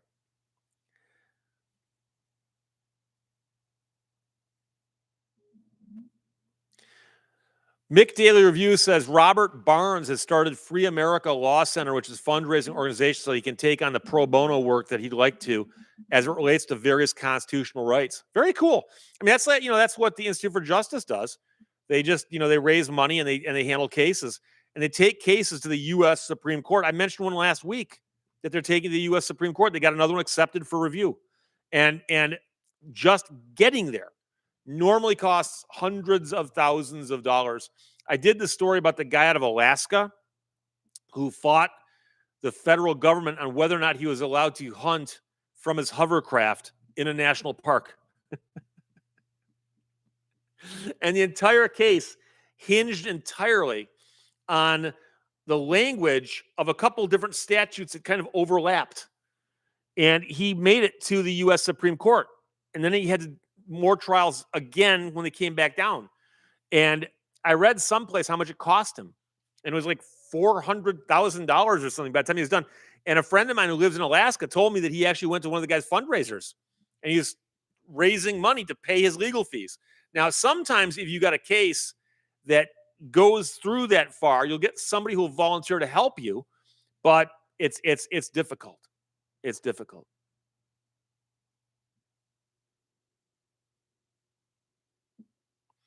Chris Better only watched to see if my squares come in.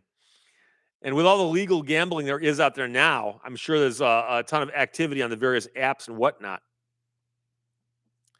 G Keyman 565 says, Steve, home safely, roads are fine. Good.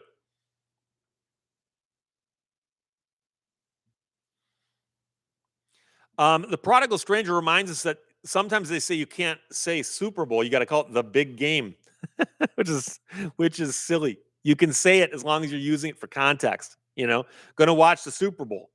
Oh, you watch the big game? You mean the Super Bowl? Yeah.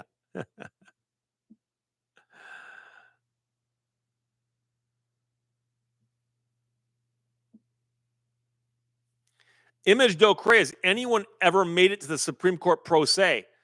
I know that some people have gotten awfully far. I read the book called Gideon. I forgot the name of the book, but it's about Gideon, the guy who had the case called Gideon versus Wainwright. And he goes, he's the one who says that you have the right to actually get counsel, like actually have counsel. You can't afford one. And oh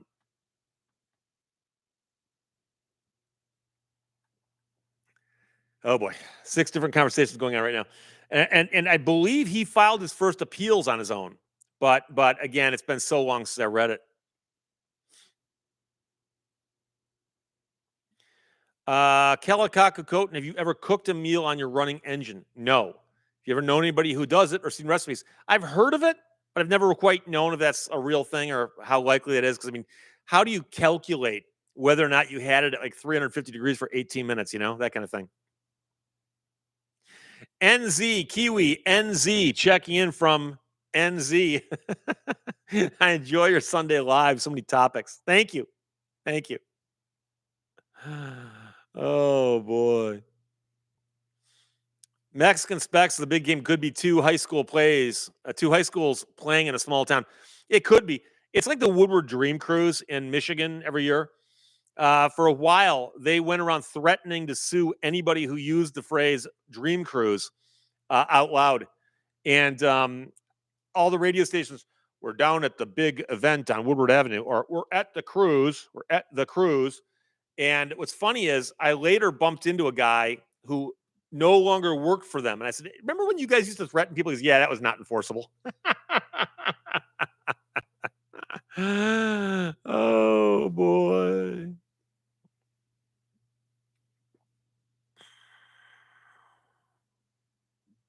Sudsy 277, happy Groundhog Day. Hope everyone just lives it once. Lowell Riggs IM says they had a car engine cooker on Wings.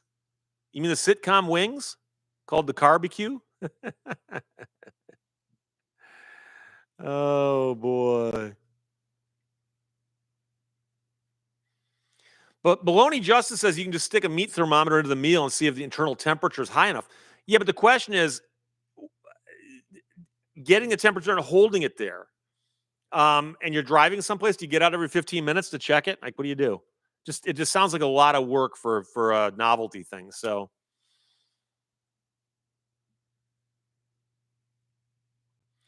Pekka Ahonen says, why there are several levels of court should be only one for customer, and then court could help the ones who can read if they don't know the answer. In America, we've got several layers of courts because we have several different jurisdictions. So, for instance, America's got 50 states, give or take. And each state has its own court system. But then the United States government has its own federal court system. And there's always lower courts, which are the trial courts where everything starts. And if those results need to be checked, they're checked by courts of appeal. So they climb the ladder up. And of course, the highest court in the land is the U.S. Supreme Court. Long Black Train. Remember the old movie called Corvette? Was it called Corvette or was it called Corvette Summer? But I don't remember a movie called Corvette. I did just watch Gumball Rally. Somebody suggested I watch that again, and I'm a little upset. Such a stupid movie. Like a really stupid movie. Oh, boy.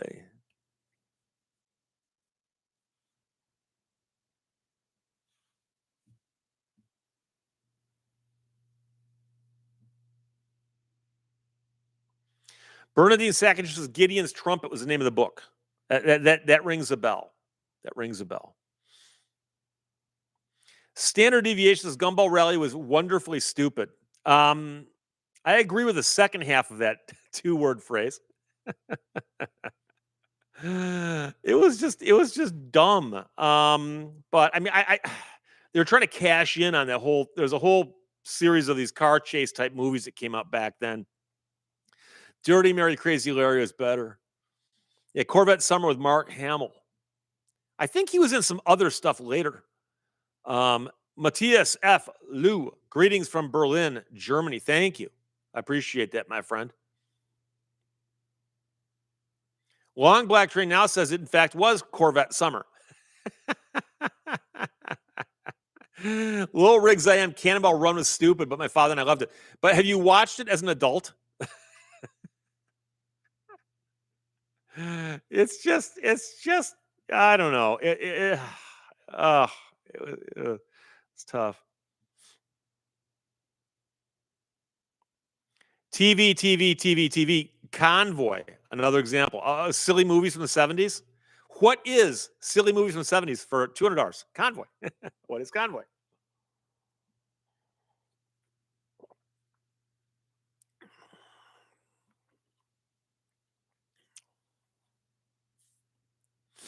Don Store 1, not as an adult. That changes it. You can watch a movie as a child and watch it later and go, that's not quite the same. Alexander Ganaka, really no love for basketball. Or basketball? Are you talking about the? I'm sorry. You're talking. I think about the fact that it's just basketball season and nobody cares. I've not seen that movie. Sorry. Oh boy.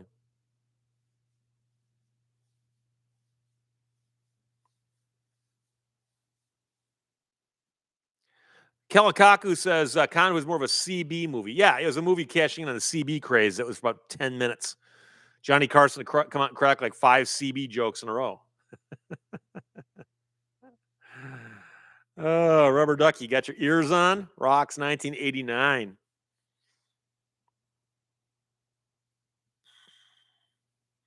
Mexican Spec, basketball has a season? Yeah, theoretically. But it's generally from football to baseball. It's in there, you know. Oh, The Prodigal Stranger. Forgot about Mystery Science 3000. Mystery Science Theater. I love that show. I like the second host, but they're all good. Some of them are fabulous. The movie, This Island Earth. Oh my! I will sit and watch that over and over again if it's on. I don't care. I love that movie. I hate to ruin jokes from movies, but in This Island Earth, about 20 minutes into the film, somebody comes by and knocks on the door, and it's a delivery man. And he asks somebody to sign for something, and he hands it over. And one of the guy goes, "Hey, look, the script has arrived."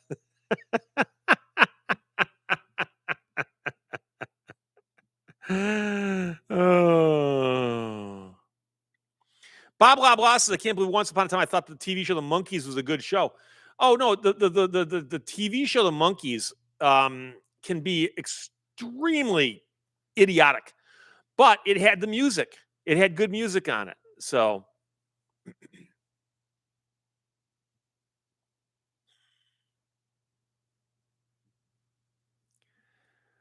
oh boy. Big Coppice is a trucker show in the 70s called Moving On. The great song by Merle Haggard. Does not ring a bell.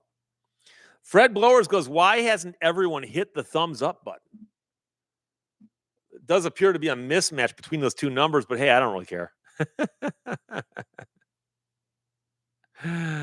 Oh, Ian Gotti, the script is here, everyone. Dan Boyd, the Monkees were inane. I can accept that as a proper a proper description. Oh boy. Crew Jones says Davy Jones and the Monkees performed live at Hot August Nights in Lewiston, Idaho. How long ago? I think Davy passed away a couple years back. But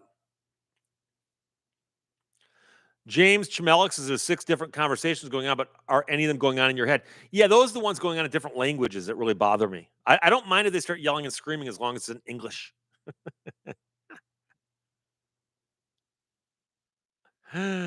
Art S and Old Paint are literally having a discussion for the last 20 minutes on defining the parts of a jet/turbine engine. Oh.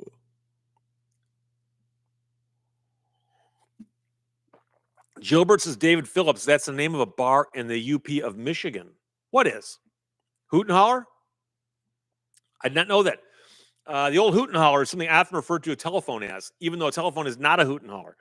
A hoot and holler originally was a device that allowed people to speak simultaneously back and forth. And you know how it is on a phone, and you talk, it cuts the other person off, and vice versa. But let's not get into that argument now. Kellakaku Coton says the Monkees were phonies, but the songwriting was done by real artists like Neil Diamond. Yeah, the songs were good. They were produced well, and they had studio musicians doing the bulk of the music, but they sang. And let's face it, nowadays, artists don't even do that because they pitch correct and auto-tune everything, and, there you go.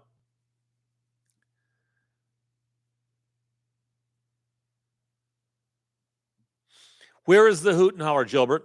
Is it over at the West End? Because that one does not ring a bell. Lowell Riggs I am Airwolf suited the time in which it aired. It's great phrasing. Airwolf's one I didn't watch that either. That one I did not watch. I don't know. I don't know.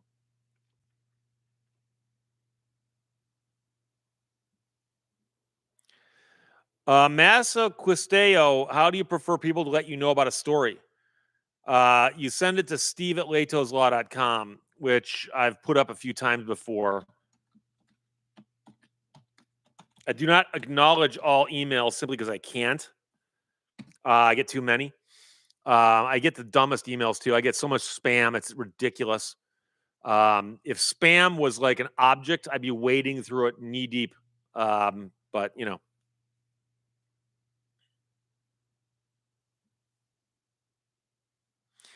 Frank JC the third. Is it wrong that I still want the Airwolf chopper? Get to the chopper.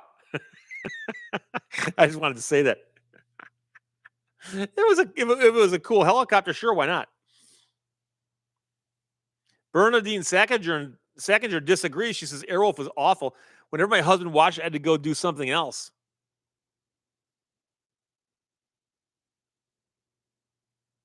TV. Have you ever wanted to build a pulse jet engine car? No, but my brother's built a pulse jet engine that operated, and it's louder than the Dickens. I should ask him if he still has it and if he thinks he could get it fired up. Because if he can, I might ask him if he can fire it up and we can do that and shoot a video of it. That'd be fun. Padres is the Partridge Family was a manufactured band. What? The funny thing is, there was a time when these family bands were out there. Don't forget about the cow sills. The cow sills. The greatest thing about the cow sills was that there's a family band. It was like the mother and the oldest son and a bunch of the kids. And the oldest son sang and wrote the music. And the dad was the manager. And somewhere along the line, the dad got it in his head that he was the most important part of the situation. And he fired the son. And the band very quickly fell out of favor because who wants to hire the band when their lead singer, who also wrote all the music, is not there anymore? But anyway, Steve Schritz says pulse jets are quite entertaining.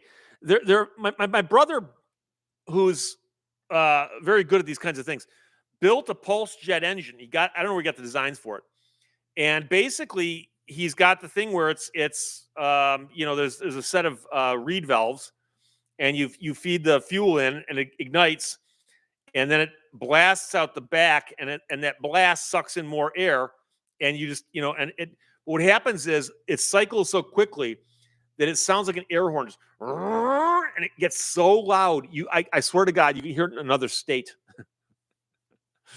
But it's amazing. But he built it just for the fun of it. He's bored.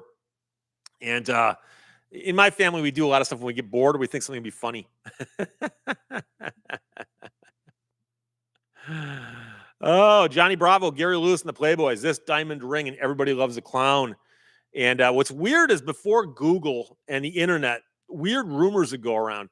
And I remember hearing the rumor that Gary Lewis died in Vietnam. Oh, yeah, Gary Lewis died.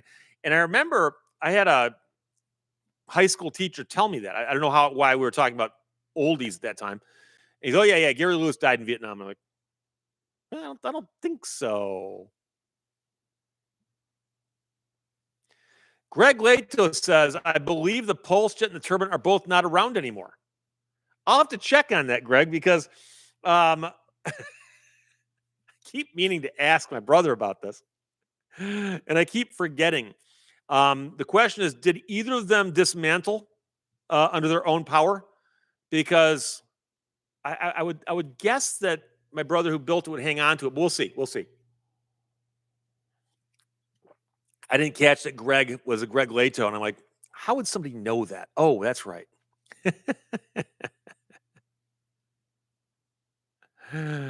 Oh, boy. 182Q KFTW German V1 rocket tech pulse jet. Yeah. Fascinating, simple technology. Fascinating.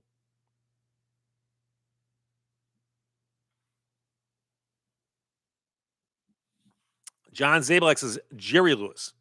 I believe Jerry Lewis and Gary Lewis were related. Dan Boyd says Gary Lewis did get drafted and serve, which interrupted his career, possibly catastrophically. But you never know. K-Tel Records, Johnny Quest. Mexican Specs says Gary Lewis was indeed Jerry's son. I believe that is true. NZXT123 says Sweden had the first turbine serial production tanks. The STRV-103 used Caterpillar 553 gas turbine combined with a Detroit diesel. Amazing that they can do that kind of technology and get to power an army tank. It's just crazy.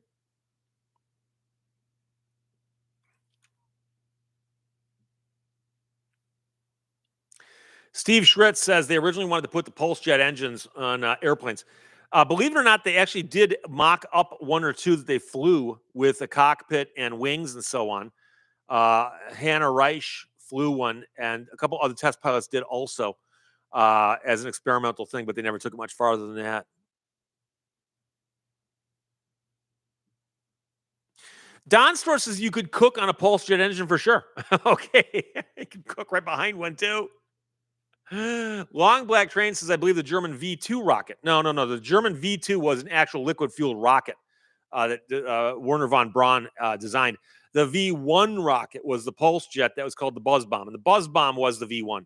Buzz Bomb actually came across in a trajectory of an airplane and then, down into its target. The V2 was launched way, way up, and it came down really, really fast. Very, very different technologies.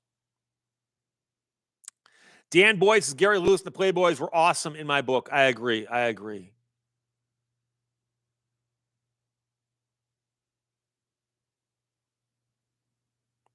Mexican Spec. Imagine having to put up with Jerry Lewis all your life, and then when he dies, he leaves you nothing. Is that true? Oh boy. Oh boy.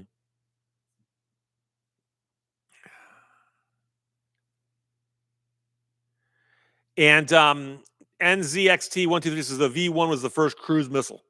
And for all practical purposes, it was. There is something I have to tell you that many people get wrong. A lot of people think that the V1 just flew along until it ran out of fuel and then crashed. It actually had a thing that measured how far it flew. And when it got to that distance, the fuel was cut off and it crashed. So in other words, they weren't just launching these things randomly. They would actually know where the launch pad was. Who put that there? Where the launch pad was and how far the target was. But even so, they weren't that accurate. They're still inaccurate. But it wasn't that they just ran out of fuel and crashed. They had a fuel cutoff. It was designed to cut off at a specific time. Philip Reed checks in and says, I've been building a Kentucky rifle kit I got for Christmas. Don't know if it's all the chemicals or the spirits of the founding fathers, but I'm having fun. Just be careful with the finished product and make sure that you have your wits about you when it comes time to see if everything works. So,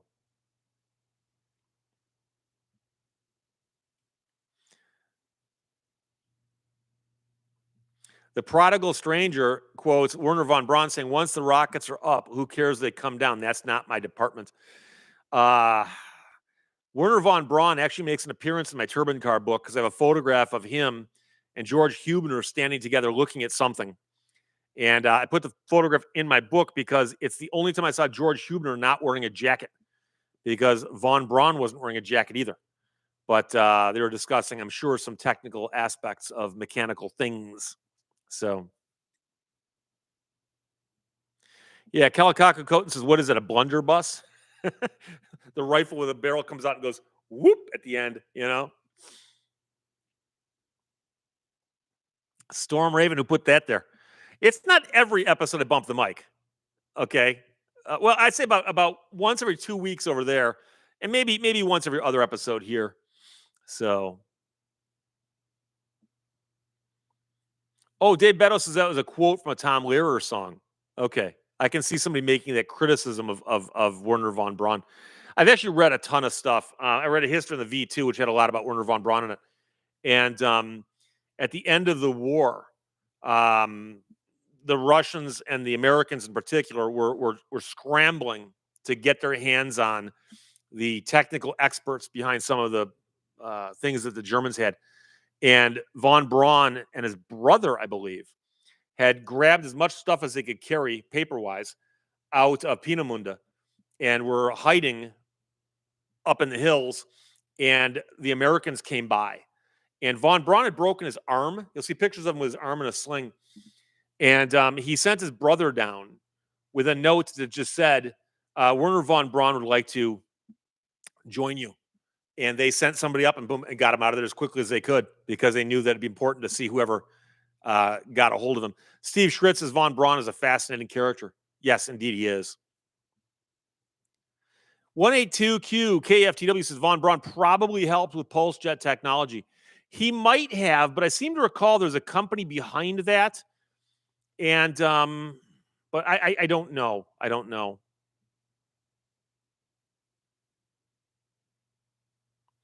SIG226 reminds us of Operation Paperclip. And that is where we rounded up as many of those people involved in that program and brought them to America and set them up in a hang on a second. I don't have a mute button on this thing. And set them up in a facility out in like New Mexico or out in the desert, and had them working on rockets.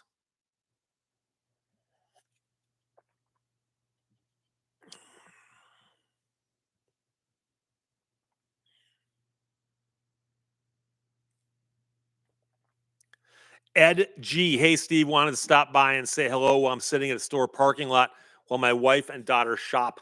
Well, thank you for checking, my friend. Just don't try to watch and drive at the same time.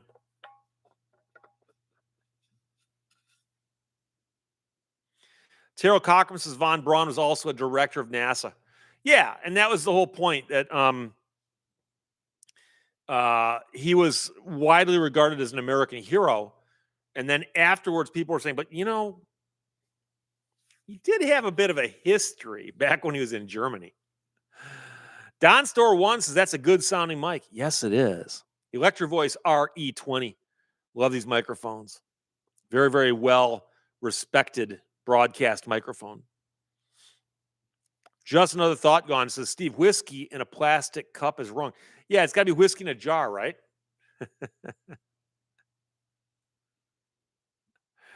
Johnny Bravo says, in case you're interested, the doomsday clock's been set at 34 seconds to midnight.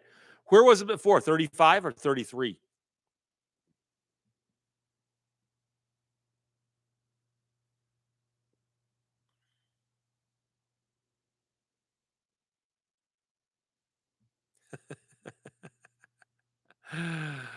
Oh, Rum says, I don't know what it is, but German stuff is always amazing and unbelievably over engineered. Oh, yeah. No. You have to understand that to become a machine operator in Germany was a trade that, you know, you'd apprentice and so on. They had higher standards. There's no question about that. Betty Boop, got to go. Have a great day. And thanks for the live show. Love it. Thank you, my friend. Prodigal Stranger says, I think the doomsday clock needs a good winding. I would assume the doomsday clock is atomic.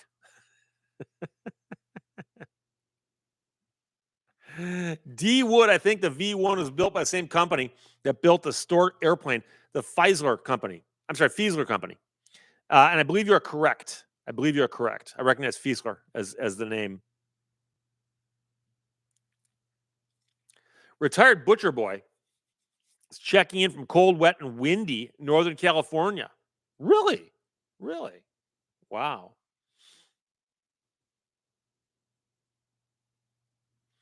Kellicockocotin says the stuff in this stuff of the past when they had the guilds. My grandfather was in the upholstery guild. Doesn't surprise me, you know. And there'd be like the Masons, you know, or you know, watchmakers or you know, silversmiths or whatever. And you'd hear about that, and that's one of the things that they did to you know, protect their trade and so on. On the one hand, there'd be a steady supply of people who are skilled in this, but you had to pay them.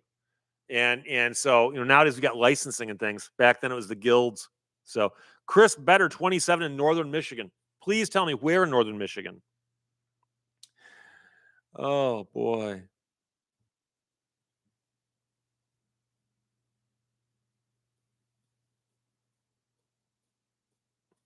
I think I mentioned not so long ago, I recently read a book on the history of timekeeping on watches and clocks and stuff. Fascinating concept. Bill McMahon, we passed 3 canoes in I-75 today on trailers. Wow. Aluminum or more modern materials? Prodigal Stranger and Massaquisteo, the Lollipop Guild. Yeah, that was a question. Were they in the Lollipop Guild because they made lollipops? And is that really something protected by? One of the saddest, goofiest stories I ever heard was there was an older actor in Michigan who was small. And he told everybody that he was not only in The Wizard of Oz, but that he was a member of the Lollipop Guild. And he would tell that story to everybody. He had all these stories about talking to all different actors and actresses and things that happened on the set. And he passed away. And when he passed away, somebody tried to say that as part of his obituary, he was a member of the Lollipop Guild and he was in The Wizard of Oz. And he wasn't. Just made the whole thing up. But a lot of people were entertained by his stories. So Art S. was a timekeeping book called Longitude. No, I believe it was called A Brief History of Timekeeping. a play on Brief History of Time, I think, or something close to that. So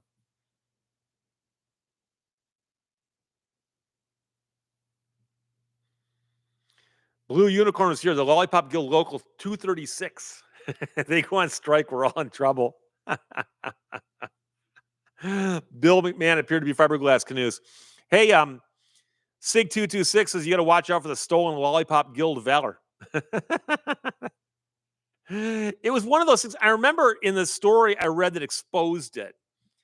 They interviewed somebody who's an expert on the Wizard of Oz, and they go, the weird part is that movie's been studied now to such granular detail that we know everybody in it. And the guy goes, all the original members of the Lollipop Guild had passed away years ago. Like, we knew who they were. And, this guy, but because he was in Michigan and in a small little theater circle, no one ever called him on it. So, yeah, Alexander Gunaka, you don't want Big Lollipop coming after you. It's like Big Pizza.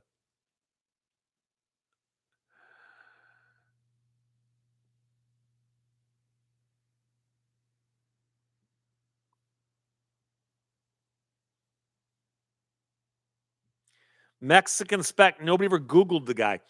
I don't know if anybody did, or if they did, they just didn't call him out on it. The guy was beloved in this little community. He wasn't making movies in Hollywood. He's working in stage productions in southeastern Michigan. And trust me, we ain't exactly Broadway. So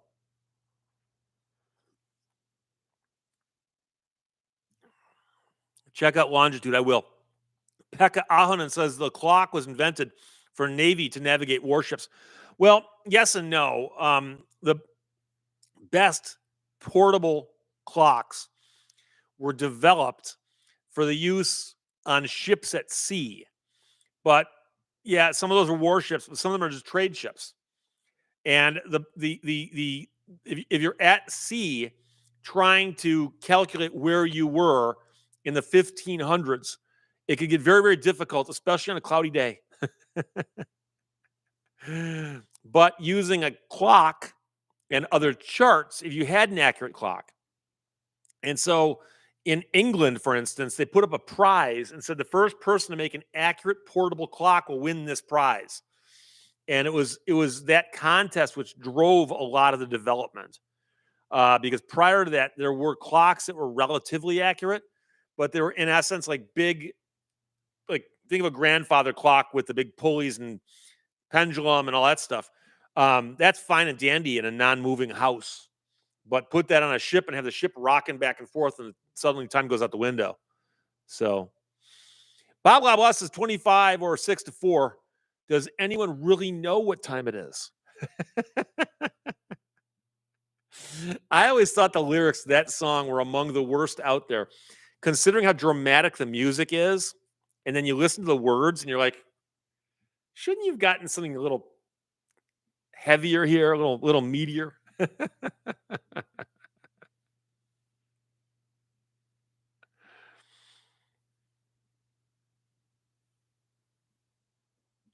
Carter Fugate. Steve, I've heard of this new idea called civil asset forfeiture. Wondering what your thoughts are. I did a video last week about how it's even in Canada now. It's been there for a while too, but we don't hear about it as often up there as we do down here. So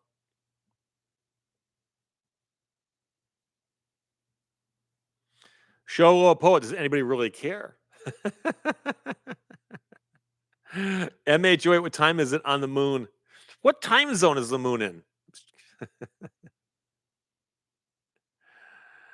Oh, Southern Torin, non-moving house. You see a lot of houses moving. Well, there's mobile homes, aren't there?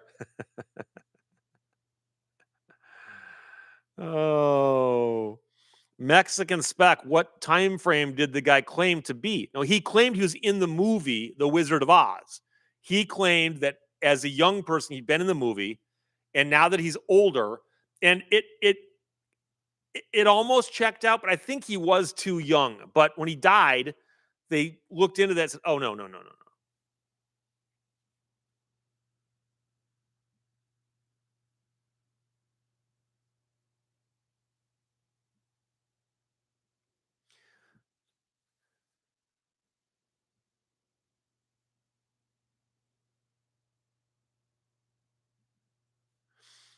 Yeah, so the prodigal stranger says Moon Standard Time.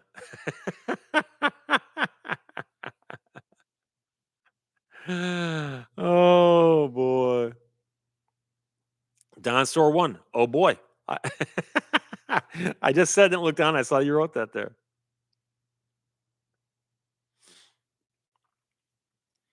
Brian O'Hara said a German Wehrmacht soldier was my scoutmaster as a boy in the late 60s. He'd been a prisoner of war, but was allowed to stay because of a connection he had to Werner von Braun. I liked him. He's a good guy. There were prisoner of war camps in both Canada and America. And we had a couple here in Michigan. And we had a prisoner of war camp in a town called Gurmfask in the UP. Books have been written about it and so on. And they would actually have POWs, and they would actually tell them, if you want to get out and get some exercise, you can go work on a local farm. And so some of the POWs work on the local farms, and at the end of the day, they come back to the POW camp. And so, I mean, it's not like the Great Escape was going to ton a lot of America and get back to Germany. So I always wondered about that, how many of them got sent back or how many were told, well, just hang out here. We're good. Lowell Riggs I Am mentions Frank Abagnale and says he was almost none of the things he claimed to be.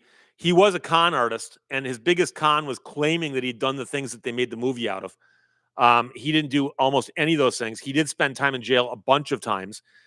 He was never an employee of the FBI. There have been entire books written debunking everything he said.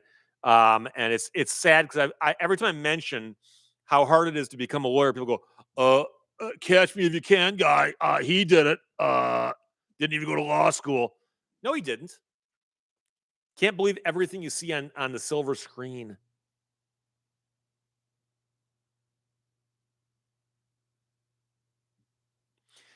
Shex Densmore just chiming in on my way from Columbus with my girlfriend. What's happening? Not a whole lot. Yes, Steve, but what year did he claim this? He claimed it for many years until he died. I don't remember when he died, though. Kelakakus is Abagnale still around? Yes, he's still around. But now he's just coasting because he had the movie made, and you can't argue with a movie. Kelakakus says Abraham Lincoln didn't go to law school either, right? No, he did not. He also didn't have to pass a bar exam. Back then, you'd apprentice, and then you'd go and interview before the local bar, and they'd either say yay or nay. So things were very different back then. Big John, I miss Drew and Mike. Longtime morning show from WRAF Detroit.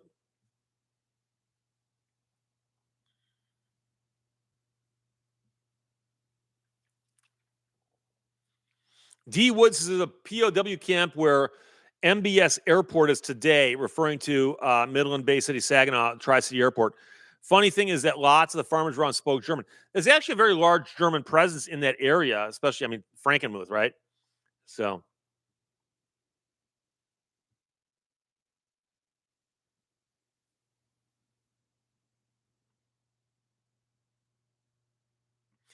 Dave Bettles, I noticed you and Judge Judy use some of the same legal analogies. Can you give me an example?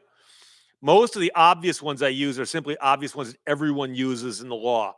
So if somebody says to you, res ipsa loquitur, you go, well, it's Latin. It means the thing speaks for itself.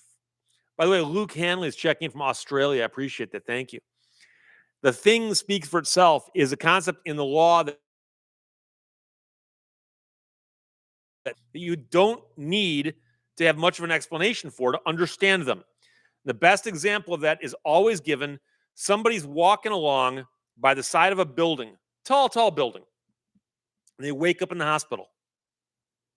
What happened to you? I don't know. I just woke up in the hospital. Doctor walks in and goes, oh, you were walking by that building and a toolbox fell on your head.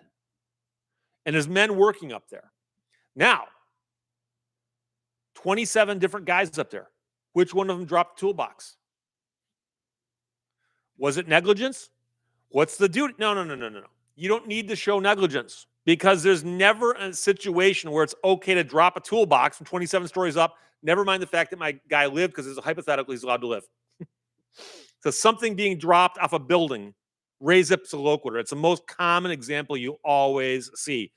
Or last clear chance. believe it or not, even though you're not at fault in an accident, there are some times where you can argue and say that even though I was at fault, I'm still kind of not at fault because the guy who got injured could have stopped it. So let's suppose that I'm in a car and I'm running down a hill and the engine's died and I've got no brakes. No brakes. The e-brake broke, the regular brakes broke. I'm just going down the hill.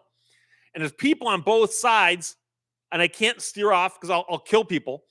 There's one person down at the end, at bottom of the hill, and they're in a car that runs perfectly fine. And people are yelling, he's got no brakes. He's got no brakes. And the person just sits there and lets me hit them. And later when they ask, why'd you let him hit you? He goes, he's negligent. It's his job to avoid me. I'm not moving. But you could have gotten out of the way, right? I could have. I just didn't feel like it because it's his fault. He's negligent. A jury could decide that you had a clear chance to get out of the way that came after I was negligent. Therefore, last clear chance. And the runaway car and the car at the bottom of the hill is one they always do. So sorry about the things being out of sync. There's nothing I can do about that. Absolutely nothing. So there you go. If you like me to, I can stop moving my lips from time to time, but I got to pick the right words. So, anywho, we got like 3 minutes left. So we got to make them good.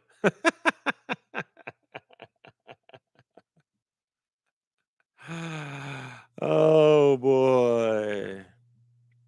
Fred Blower says Michigan at 32 POW camps. That very well could be. I know about the one from Germfast because I saw that somebody written a book about it.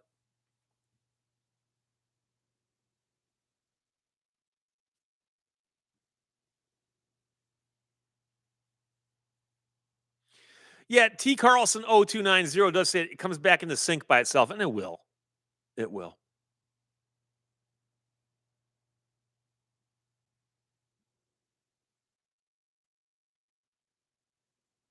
Oh, and by the way, I should mention one more time that about a year ago, I made an offer in a video. If people wanted to buy a copy of my American Murder Houses book, I'd send it to them, and I had a pile of books. I've still got a pile of books. So tomorrow, I'm going to put the video back up and make the exact same offer. And last time I did that, within an hour and a half, I pulled it down because I was scared of how many orders I'd gotten. So I've still got books. So I'm going to put it back up tomorrow. Don't know how long it'll stay up, but probably tomorrow afternoon. Think 2 o'clock, 3 o'clock Eastern time. That's a Monday. I'll put it up. It'll be up for a while. Then I'll take it down. So we'll go with that. So Tom asks, what's the story about the K-Fat, K-Pig radio station stickers on your main set? I've got a bunch of bumper stickers back here. Those are sent in by viewers. So I like radio. I worked in radio for a long time. Gilbert, 3 minutes to Wapner. Massa Kisteo, how's the robot Canadian lady doing? She said she's feeling a little under the weather. Couldn't make it today, but she'll make it next week. I am McNate. This is POW held at Fort Custer, just outside of Battle Creek. Doesn't surprise me. Alexander Ganaka says, could this be stoppage time like they've got in football? Stoppage time. It's one of the reasons Americans don't like soccer is we don't like a game where you can't see a clock that's official. Don't get me wrong, baseball doesn't count because baseball has innings. But you're watching a soccer match and they have a clock up in the corner and it rolls over because they're in stoppage time. People are, what, stoppage time? And they ought to just say, screw it.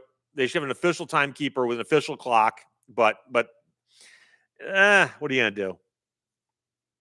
TV with the longest court case for me? I helped somebody once who had a case that dragged on for 9 years, but most of my cases aren't that bad. Mind, Ben, have a nice day and week. You too, my friend. Fred Stone from Stony Plain, Alberta. Stony Plain, Alberta. Minus 25 Celsius from minus 12 F. Doesn't seem as cold if you think of it in Fahrenheit.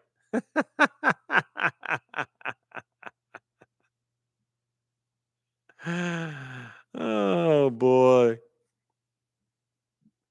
John Zablak, red card. Boom. There you go, red card. I played soccer in high school. I got yellow carded a couple times, but never got red carded. I once accidentally kicked a goalie in the face, but it was his fault. He went for the ball down near my feet. So what can I tell you? So anyway, that's going to wrap up for me right now. It's past 3:00. We've been here for 2 hours. My Gatorade is almost gone. So like I said, tomorrow I'll put up the video about the books. When I've got enough orders to scare me, I'll take it back down again. I'll talk to you again next Sunday like I always do. In the meantime, behave yourself. I'll talk to you later. Bye-bye.